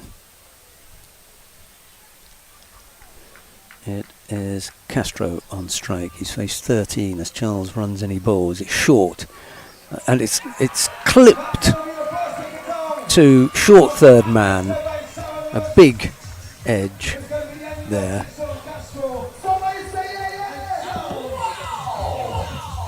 And that's the first wicket down. 26 for 1. Just got a thick edge. And there was a man at short third man waiting for that. 26 for 1.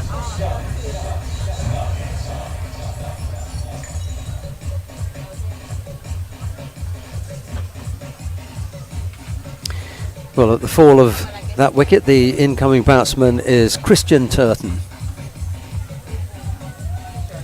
He's making his way to the middle. It was also the end of the over.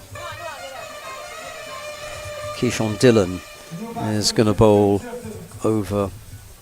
Well, that was 26 for 1 after 4 overs. Again, the little Tobago Islanders are in that position of having knocked it about. Nothing really too over the top. There's a swing, but Webster doesn't connect. And the score stays on 26 for 1.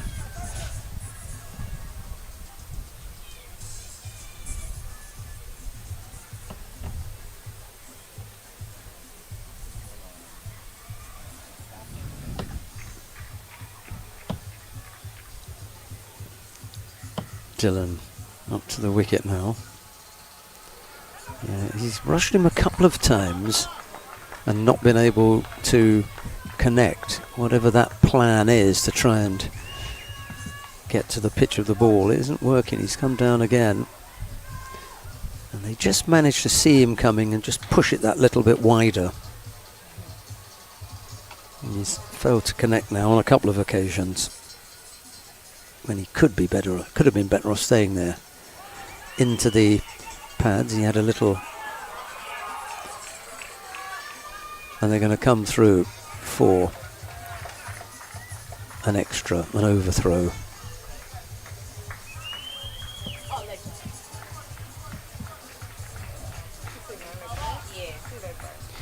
I thought that he'd hit this into the pad. And then they ran through for 1. There was a shy at the stumps, and then they could come back for the overthrow. Anyway, a leg bye was signalled. Well, cleaned him up.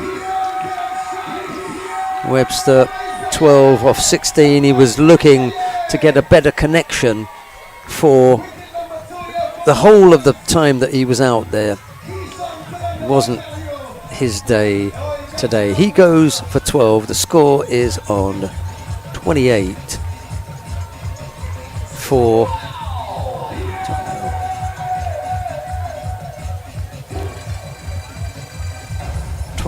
2.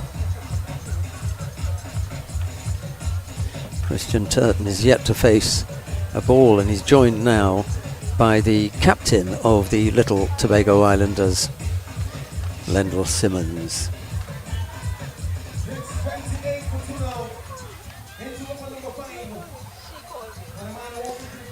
60 won't be enough.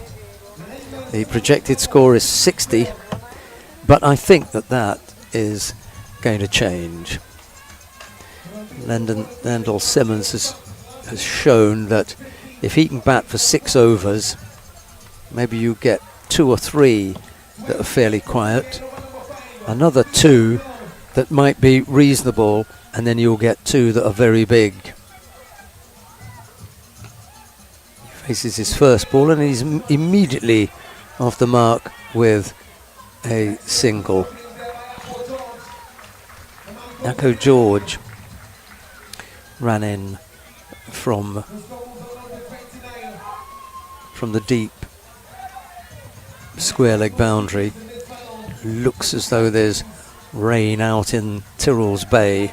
Luckily that's already gone. It's not coming from there. We've got it coming from behind us on the main ridge and off to our left, so that rain has already lost us. Yes, flicked out to Echo George. He attempts a dive. The bounce beats him. It bounces, it goes high, and he has to dive. And he stuck out a left hand, but couldn't stop it. 33-4-2 after 5 overs. Christian Turton, is out there. He's on 4. Lendl Simmons is on 1.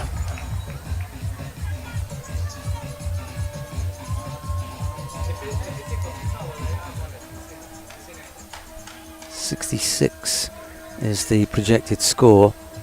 Little Tobago Islanders will want a great deal more than that. So these 5 overs then have brought 33.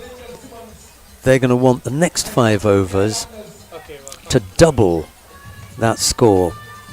So the scoring rate really has got to take off now, and it's Simmons on strike to face Dijon Charles, who bowls now down the leg side, I think, off the thigh pad.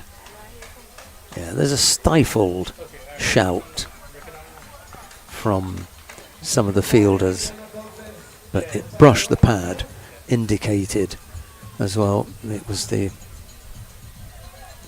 umpire who indicated that it brushed the pad. It's a drop ball, however, and Simmons prepares to face the next delivery from Charles. And it's hit past the man at point, or off to his right anyway, and they're able to take a single.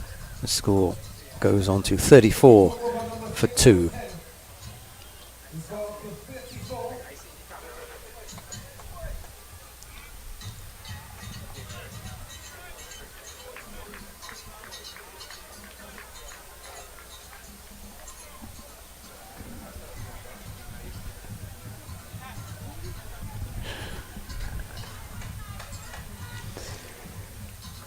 The score on 34-2 as Charles bowls now, leaps forward.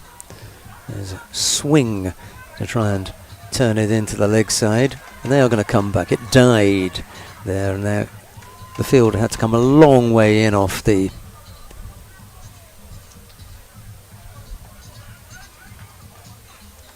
square leg boundary. He had to run in there, and by the time that he'd picked it up and made ready to throw, they'd come back for a second. 36-2. 2 leg byes taken there. Charles bowls now. There's a swing from Simmons. He misses out. It's coming through fairly quickly, isn't it? Bit of pace from Charles.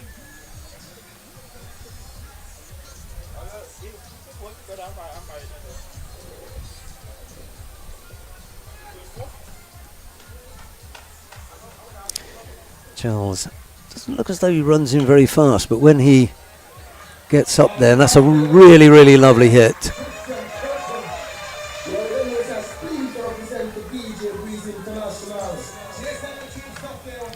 There was a man out there in the deep, but it just went wide of him, and he wasn't able to pull it back.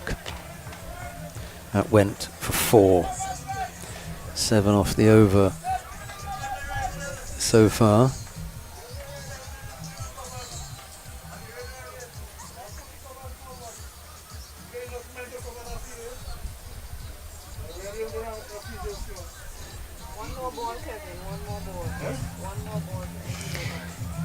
Off in the distance you can see the ground staff poised and ready to bring the covers on, because it really does look as though rain is about to descend on us, another shower. Here comes Charles. Bowls now. That's hit out into the deep mid-wicket area. It's picked up and thrown in now, but they've managed to come back for a second run. And that's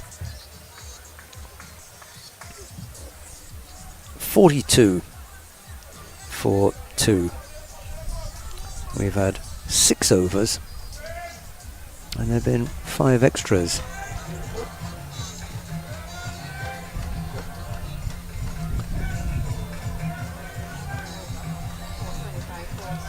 And it looks as though the covers are going to be brought on now.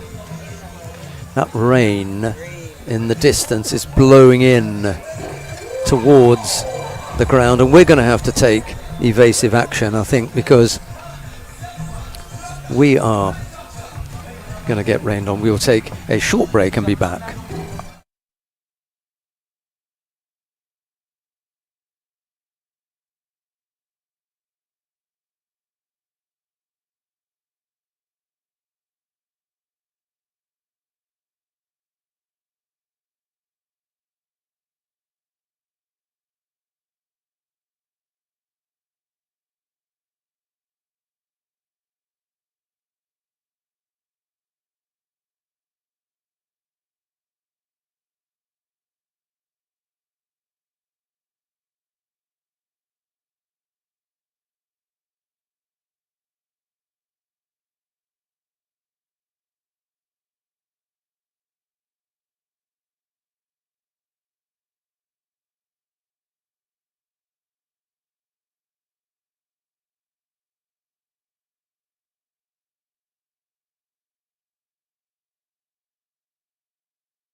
All right, well, welcome back after a lengthy delay for quite a good deal of rain that came down here in Speyside. We're back live.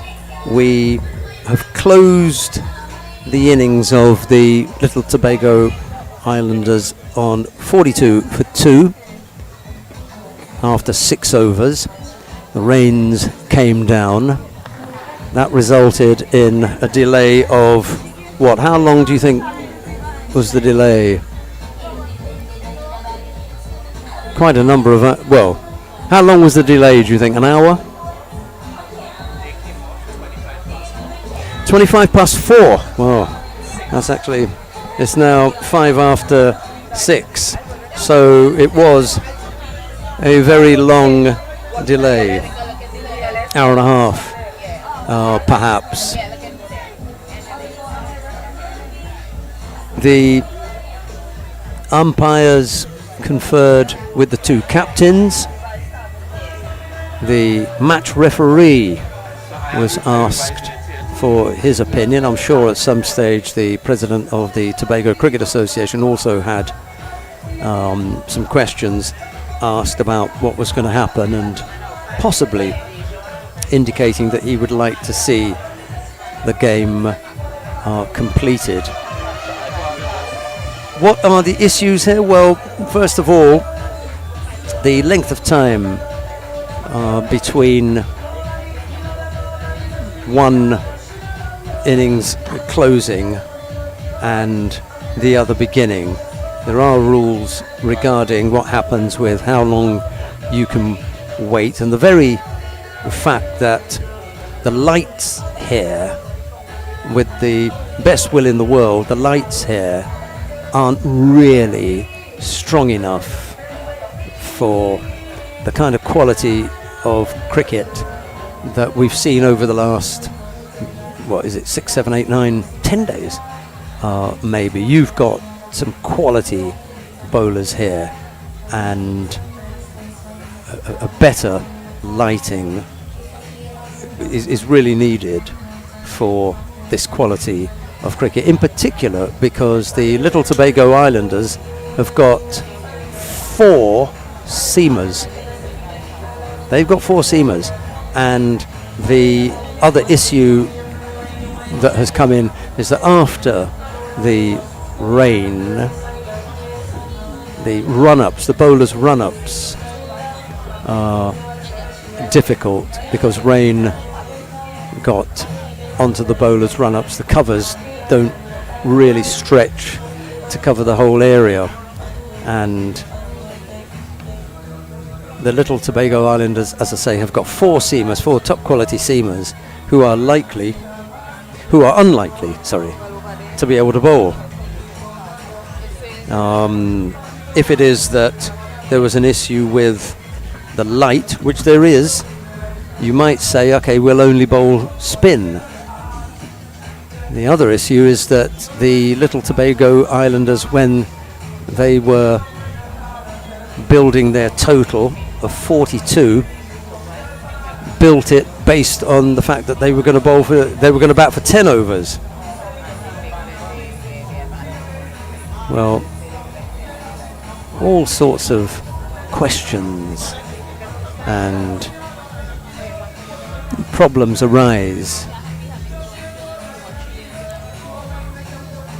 The 2 captains were asked whether they would be prepared to continue to play a curtailed game. That is to say, 6 overs would be offered to the Fort King George Gunners for their response, but they would have to play under the Duckworth-Lewis method, which would mean that they would have to chase 48. They would have to chase 48.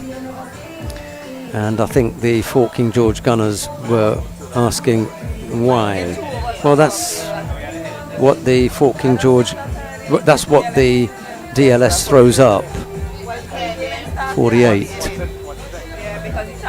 So as things stand at the moment, the Fort King George Gunners are being asked to chase 48 to win.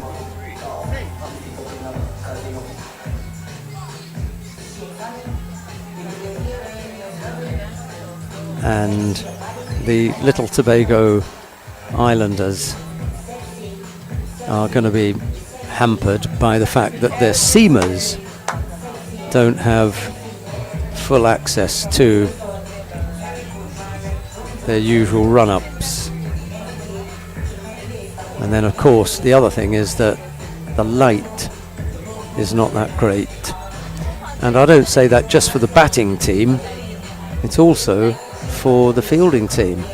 Balls that hit high in the air or come off the bat very quickly could be quite difficult.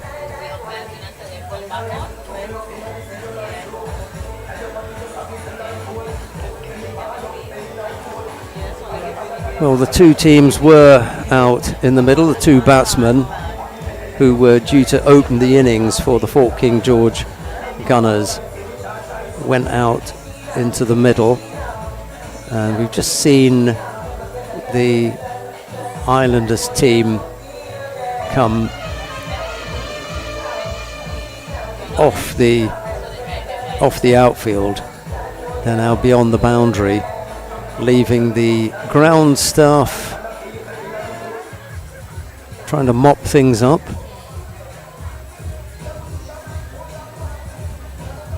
And the two Fort King George batters out in the middle. At some stage they're going to come back to us and let us know exactly what's happening. However, I thought that that was what they were going to do. We were put back on air thinking that we were about to get underway, and then they decided they were going to have a think about it. So our apologies once again.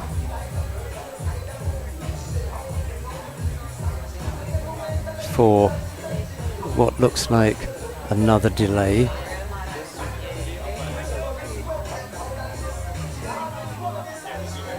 And as soon as we know what's happening, we're going to get back to you. The conversation that's taking place out of shot is with the Little Tobago Islanders. I think they're talking about maybe only having spin. The gentleman with the cream coloured shirt and jeans just to the left of the screen, they're closest to us, standing next to Ruth and Ross, who's waving a hand. He's got a hand in the air.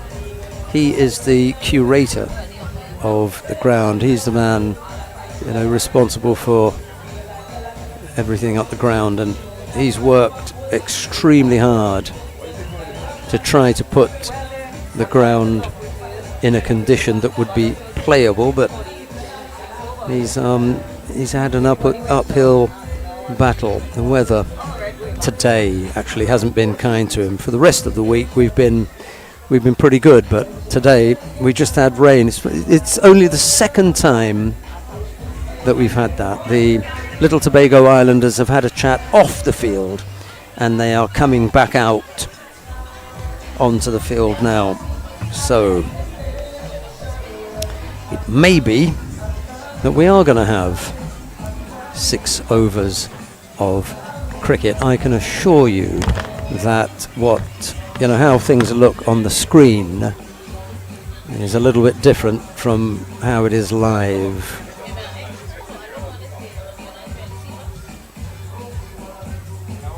That looks as though there's on your screen it looks as though there's enough light, but I can assure you that it is darker out here.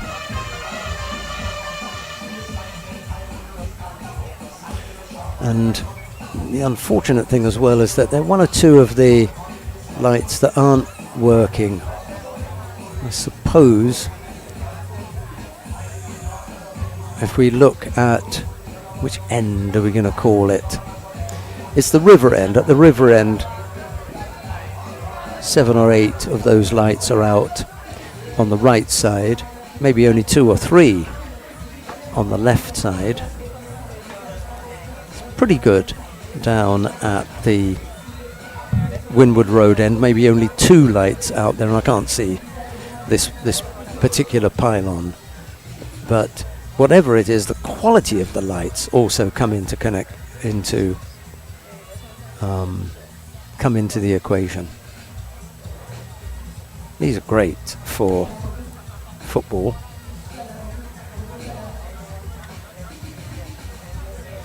So here is one of the issues that we were talking about. It's the run-up for seamers.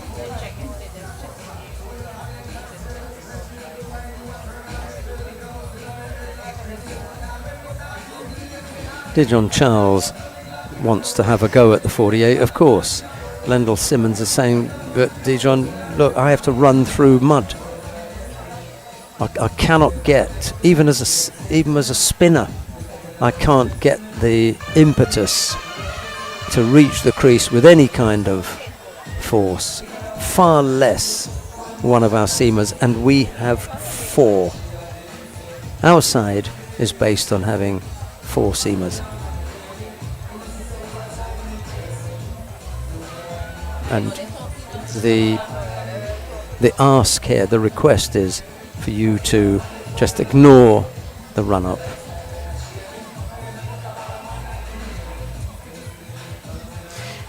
And bowl whatever you can. The difficulty here is that this is the area where you're going to run through is just at that point where you're generating most of your speed. It's not quite where it's not where you're going to land. And are we going to have the first ball? No, we're not. It's just a run-up. Cephas Cooper is having a look at this. Dijon Charles is at the non-strikers end, so it is. It is going to be the first ball. Everything has been decided. We're going to get underway with 48 runs required off 36 balls. That's 6 overs. That's the DLS method has said that's the target. It'll be 8 and over. Cephas Cooper is on strike. Dijon Charles is the non-striker, and it's Tishon Castro who's going to bowl the first. He can't.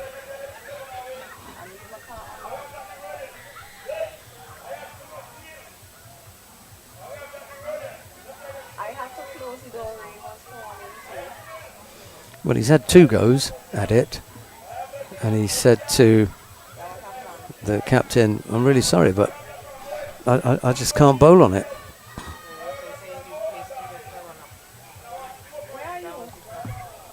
What would you do? Bowl all of the overs from one end? You know, I mean, what is this, school cricket?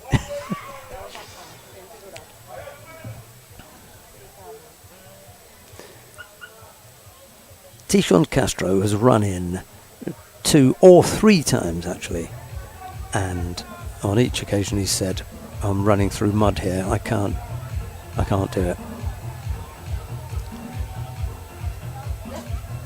The conditions are just not conducive to playing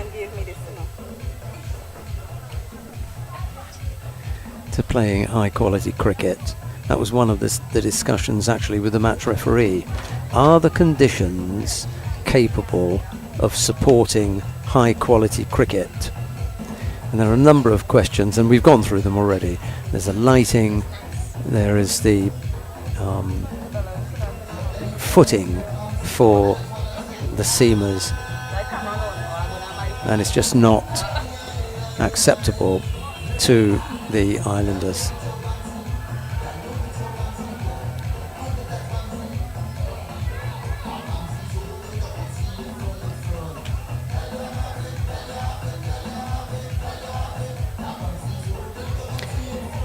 two teams came here, both wanting to play a game.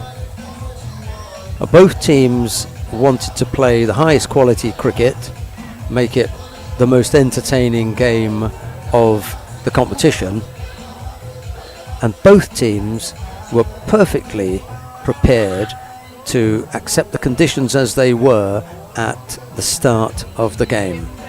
Once those conditions changed, we also have to accept that there would be changes to the opinions of the two teams. You know, Yes, no, this message specifically says this on how are they gonna play? And it's craziness if they play. the two umpires are going to consult with the match referee. We had a conversation earlier on about what happens when umpires, for example, when it's light, if we have bad light, the umpires can decide that the light is not good enough for cricket to be played, and usually what happens is the umpire will say to the batting side, we believe that the light is not good enough and we're going to offer you the light. This is before they've made a decision. It's the first time, so they will offer it to the batsman. And I said earlier on, if you've got 2 runs left to get and you've got 30 overs, you know, and it's the 5th day, you're not taking the light. You want to score those 2 runs. If, however, you are offered the light and you are 350 runs behind and 9 wickets down, you're taking the light. The conditions are the same as far as light is concerned, but your situation is different. So right now, what's happening is the umpires are going to have a look at what's on offer as far as the conditions are concerned. It shouldn't be any different from light. Have the conditions, the run-ups, have they deteriorated to the point where you're no longer able to take them? And the match referee should say, I've had a look at this and I think that if you tell me you can't bowl on it, I'm accepting it. And he said I can't bowl. Well, in that case, we have no other of dealing with this situation. I don't envy him at all, actually. I'm very sorry that he's put in this position.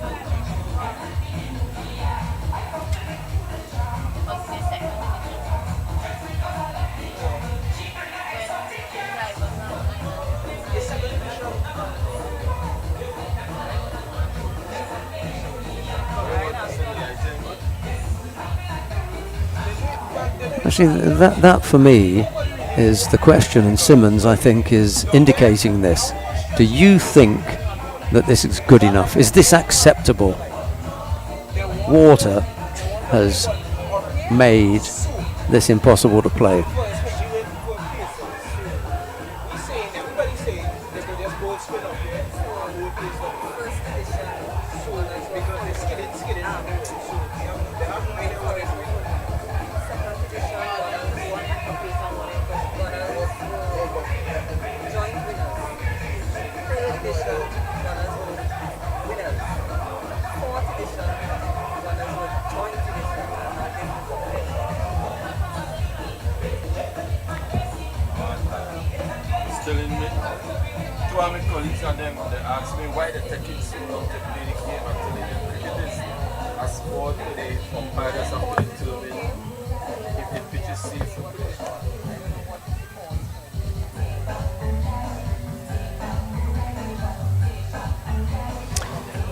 I come back to the light, the example with the light. There comes a time in a cricket match where the umpire will have a look at the light and he will offer it to the batsman. He'll say, I think that the conditions are no longer conducive for playing cricket safely, and I'm offering you the light. It's up then to the batting team to say, yes, I agree with you, and we're coming off. If, however, the batting team say, well, to be honest, we think that we can manage this, so we'll stay on. And I think a similar thing should happen here. The umpire should have a look at the conditions and say, in the event that you tell me that you cannot bowl here, then we'll say yes. But I'm not sure if they've done that assessment. You know, everyone's keen to see the game go on, but I think this has gone on for quite long enough now, and I think the best thing that the match referee can do is to try to come to some kind of conclusion with regard to what is the definitive reason for keeping the players out there. And to me, that reason should be, we believe the conditions are playable and we want you to play, or we believe the conditions are not playable, and if you say that you're not going to go ahead, we'll accept it. A slight difference in who takes the responsibility here.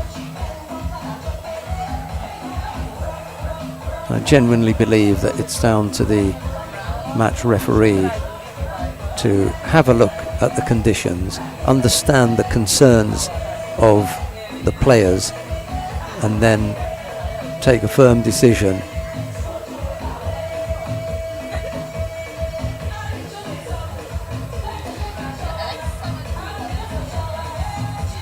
Handshakes are being made all round, so whatever the decision is, as they say here, what do they say, Traity? Party done. So yeah, we're going to find out what it is and who's going to go and how we're going to end up and everything, but we are extremely sorry that we're not able to give you a full game and a good result. The conditions beat the cricket today. It's not the first time that it's happened in cricket, and guess what? It won't be the last. Very few sports are affected as much as cricket is, but that's always been the way. We're going to find out what the final result is, but I think this one is going to be a draw. It's unfortunate. There are a few people in here that wanted to see a game. I think Cephas Cooper was lined up ready for the charge, as was D. John Charles. But in all honesty, the run-up that the Islanders would have had to have used was not acceptable. And as a result of that, that is going to be it. My colleague Visham is going to make his way over to me, and we're going to find out what it is. We'll see if we can put up another shot. Okay, that's it. Thanks very much for your company. We are closing things down here at the 5th edition of the Chief Secretary's Bago T-10 Blast for this year. I believe Visham's going to tell me that it's going to be a draw.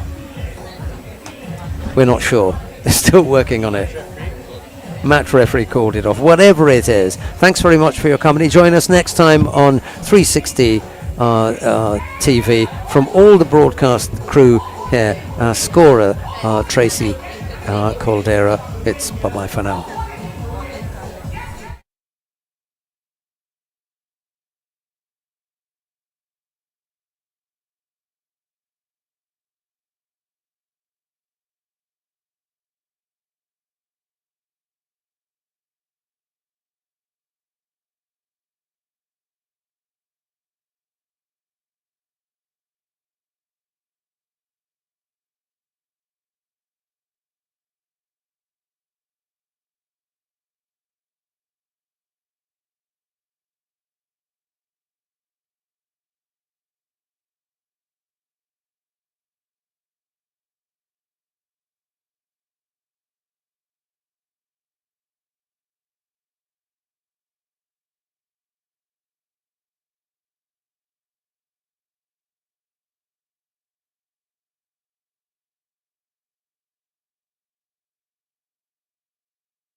That's Matt Dawson standing with Marcus Daniel. He's going to get to do the presentations. And he's making a presentation to the president of the Tobago Cricket Association. And those are some items that are going to be in the kits. Kerwin John it is, who gets a tap on the back there. That's some of the kits that are going to be presented to every single school in Tobago. And the company doing that is the TCA Sports Tour company. They've got a coach cricket series, and they're rolling that out in Tobago. What a good thing to happen for the Tobago schools.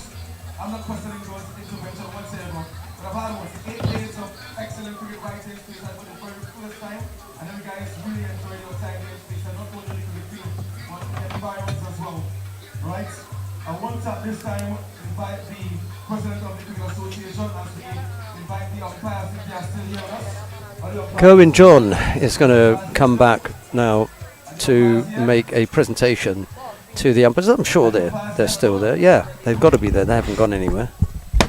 If they are here, let me just recognize the umpires, starting with Soren Bishop,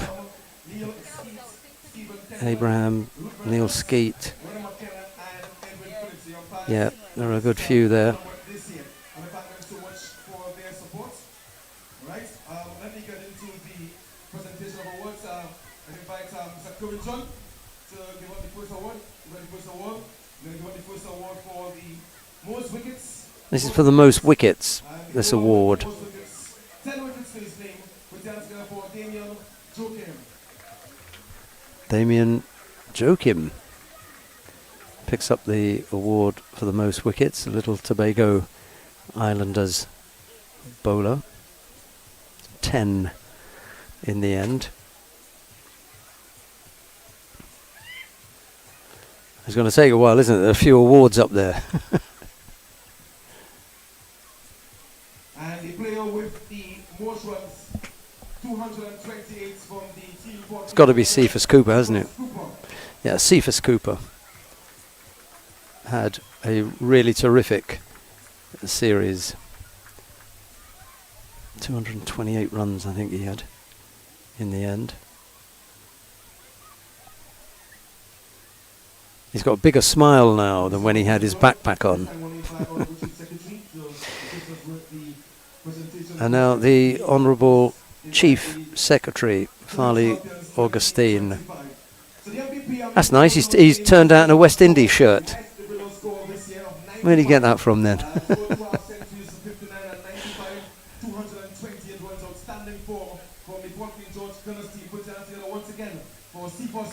Cephas Cooper. He's going to go home with quite a lot of silverware, isn't he? He's going to need to pay Caribbean Airlines for extra luggage. And he receives that from the Chief Secretary. Well done. And ladies and gentlemen, as I mentioned earlier, for the second year running, we have a situation where we have to come joint champions. And this team, the Port King George Gunners, when it comes to finals, and also they do the rain dance. But let me invite the captains of the Port King George Gunners. Both the captains are going to be invited. There'll be a shared Champions Trophy between the Little Tobago Islanders and the Fort King George Gunners. Who's going to come up there? Lendl Simmons and Deidron Charles. Put a hand on it each, I think.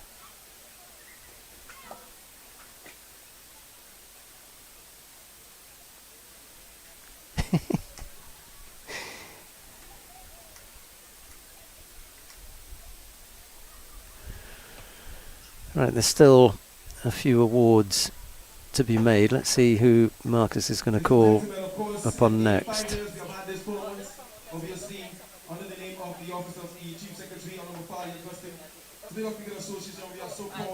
support every single year. And this year, for the very first time, as I mentioned, Speyside been a spectacle. Can you agree, right? You enjoy Speyside? You come back next year? Well, I'm going to hand it back to the man responsible for that, right? Put your hands together for Chief Secretary Farley Augustine. Right, we're going to hear from the Honourable Chief Secretary Farley Augustine. Mr. John and all the other executive members of the Tobago Cricket Association and all of the supporters and teams that are present. Since last year, well, my third year hosting it, but last year was our fourth year of having the Chief T-10 Blast. We started introducing new grounds to the program. So last year we did some of Moriah for a bit, and this year we decided we'll come all the way up east to Speyside.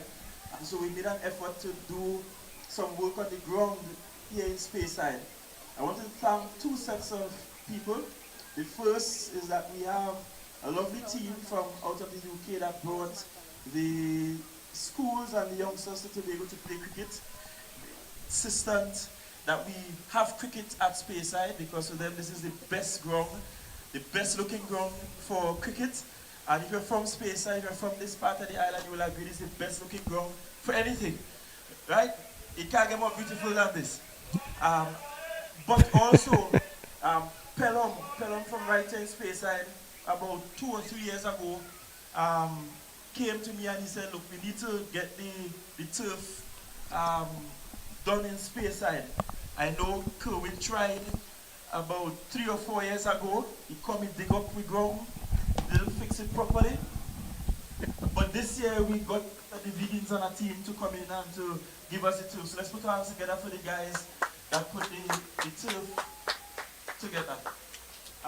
We also want to thank Jagasan, those that came together to give us the lights, to make sure the lights were back up and running. We still have some challenges with it, but we will get it done. I know part of the problem is working with T-10, but we'll get fixed in due course. While I'm at it, Charlottesville, please don't feel left out. It's just last week, T-10 signaled that they're ready to reconnect Charlottesville lights. And we're going to fix the ground in Charlottesville now. But when we fix the ground, it means that we're not parking up on the field in Charlottesville again. And of course, as we fix the ground, we will get the batting nets and so on up and running. But this is really a monumental, important moment in Tobago. So congratulations to the Cricket Association.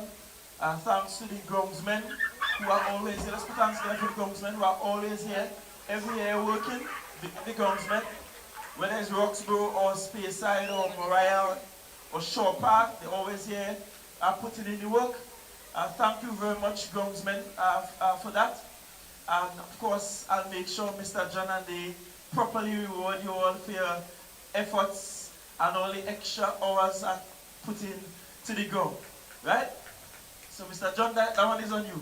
Make sure and treat them properly, please.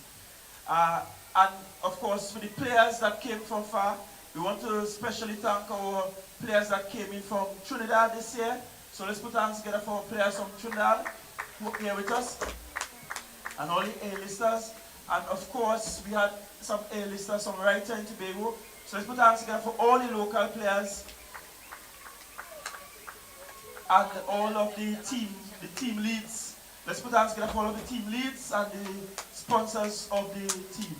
We look forward to next year being our 6th year, and of course by next year we will have more grounds on stream for cricket as we try to rebuild cricket as a sport in Tobago and develop the sport for our youngsters. So thanks again, and all the best for the rest of the season. Thank you so much, Honourable Secretary. And of course, thank you so much for your support to the Tobago Cricket Association. Best sport in the world, cricket, right? Yeah. The best venue is Speyside. And I have to agree, Speyside recreational ground. Looking forward to playing some cricket here next year. Some special people I want to recognize before we close off. I want to, of course, endorse what the Chief Secretary said about the young staff. Anson and the team couldn't leave here tonight without mentioning the young staff. As per usual, every single year, they put in the hard work. We had a long season this year. Started cricket in January and we are done in August, and they are still here working very hard. We really want to thank them for their support. You know, every single day, I complain all the time about some of their job, but I mean, we still appreciate the gong staff. I can't do what they do. I want to recognize Miss Diane. Is Diane or Diane from Charlottesville? Miss Diane still here? Diane still here? Diane still here. I want to recognize Diane. Diane been here from since the 15th. Every single day she's been here supporting the cricket and Fort King George Gunners. So thank you so much, Diane, for being here. I want to recognize the scorers, Cricket 360, and of course the PA system fellas, Super Cinzy. I'm told that the name of the PA songs guy, King Size Songs. Thank you guys so much. All right. I'm told we have entertainment coming up. I'm on right here in the community. All right. Should I hand the mic over to entertainment right now? All right. So put your hands together, ladies and gentlemen. I just saw him right there, you know. The man from right here in Speyside. None other than Guardian. Guardian Knight. Put your hands together, ladies and gentlemen. Yeah, man. Come to the buddy.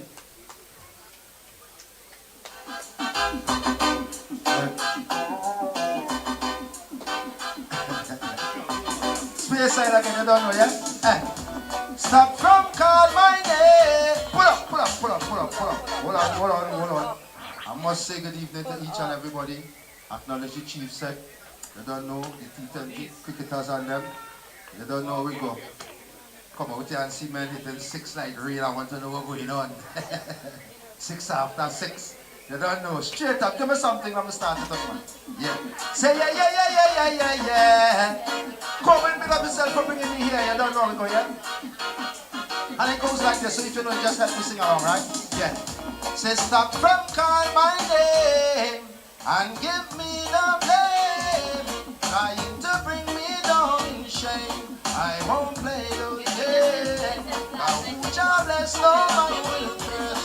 God and I don't pass the worst now. They want me right in at them house, but them be right first. That one you name. Move out of my life, girl, and stop play corner. Cause in my life, yeah, then I don't want you to say you want to talk. Oh, with son or with daughter. When you don't talk, I shut at Johnny Walker.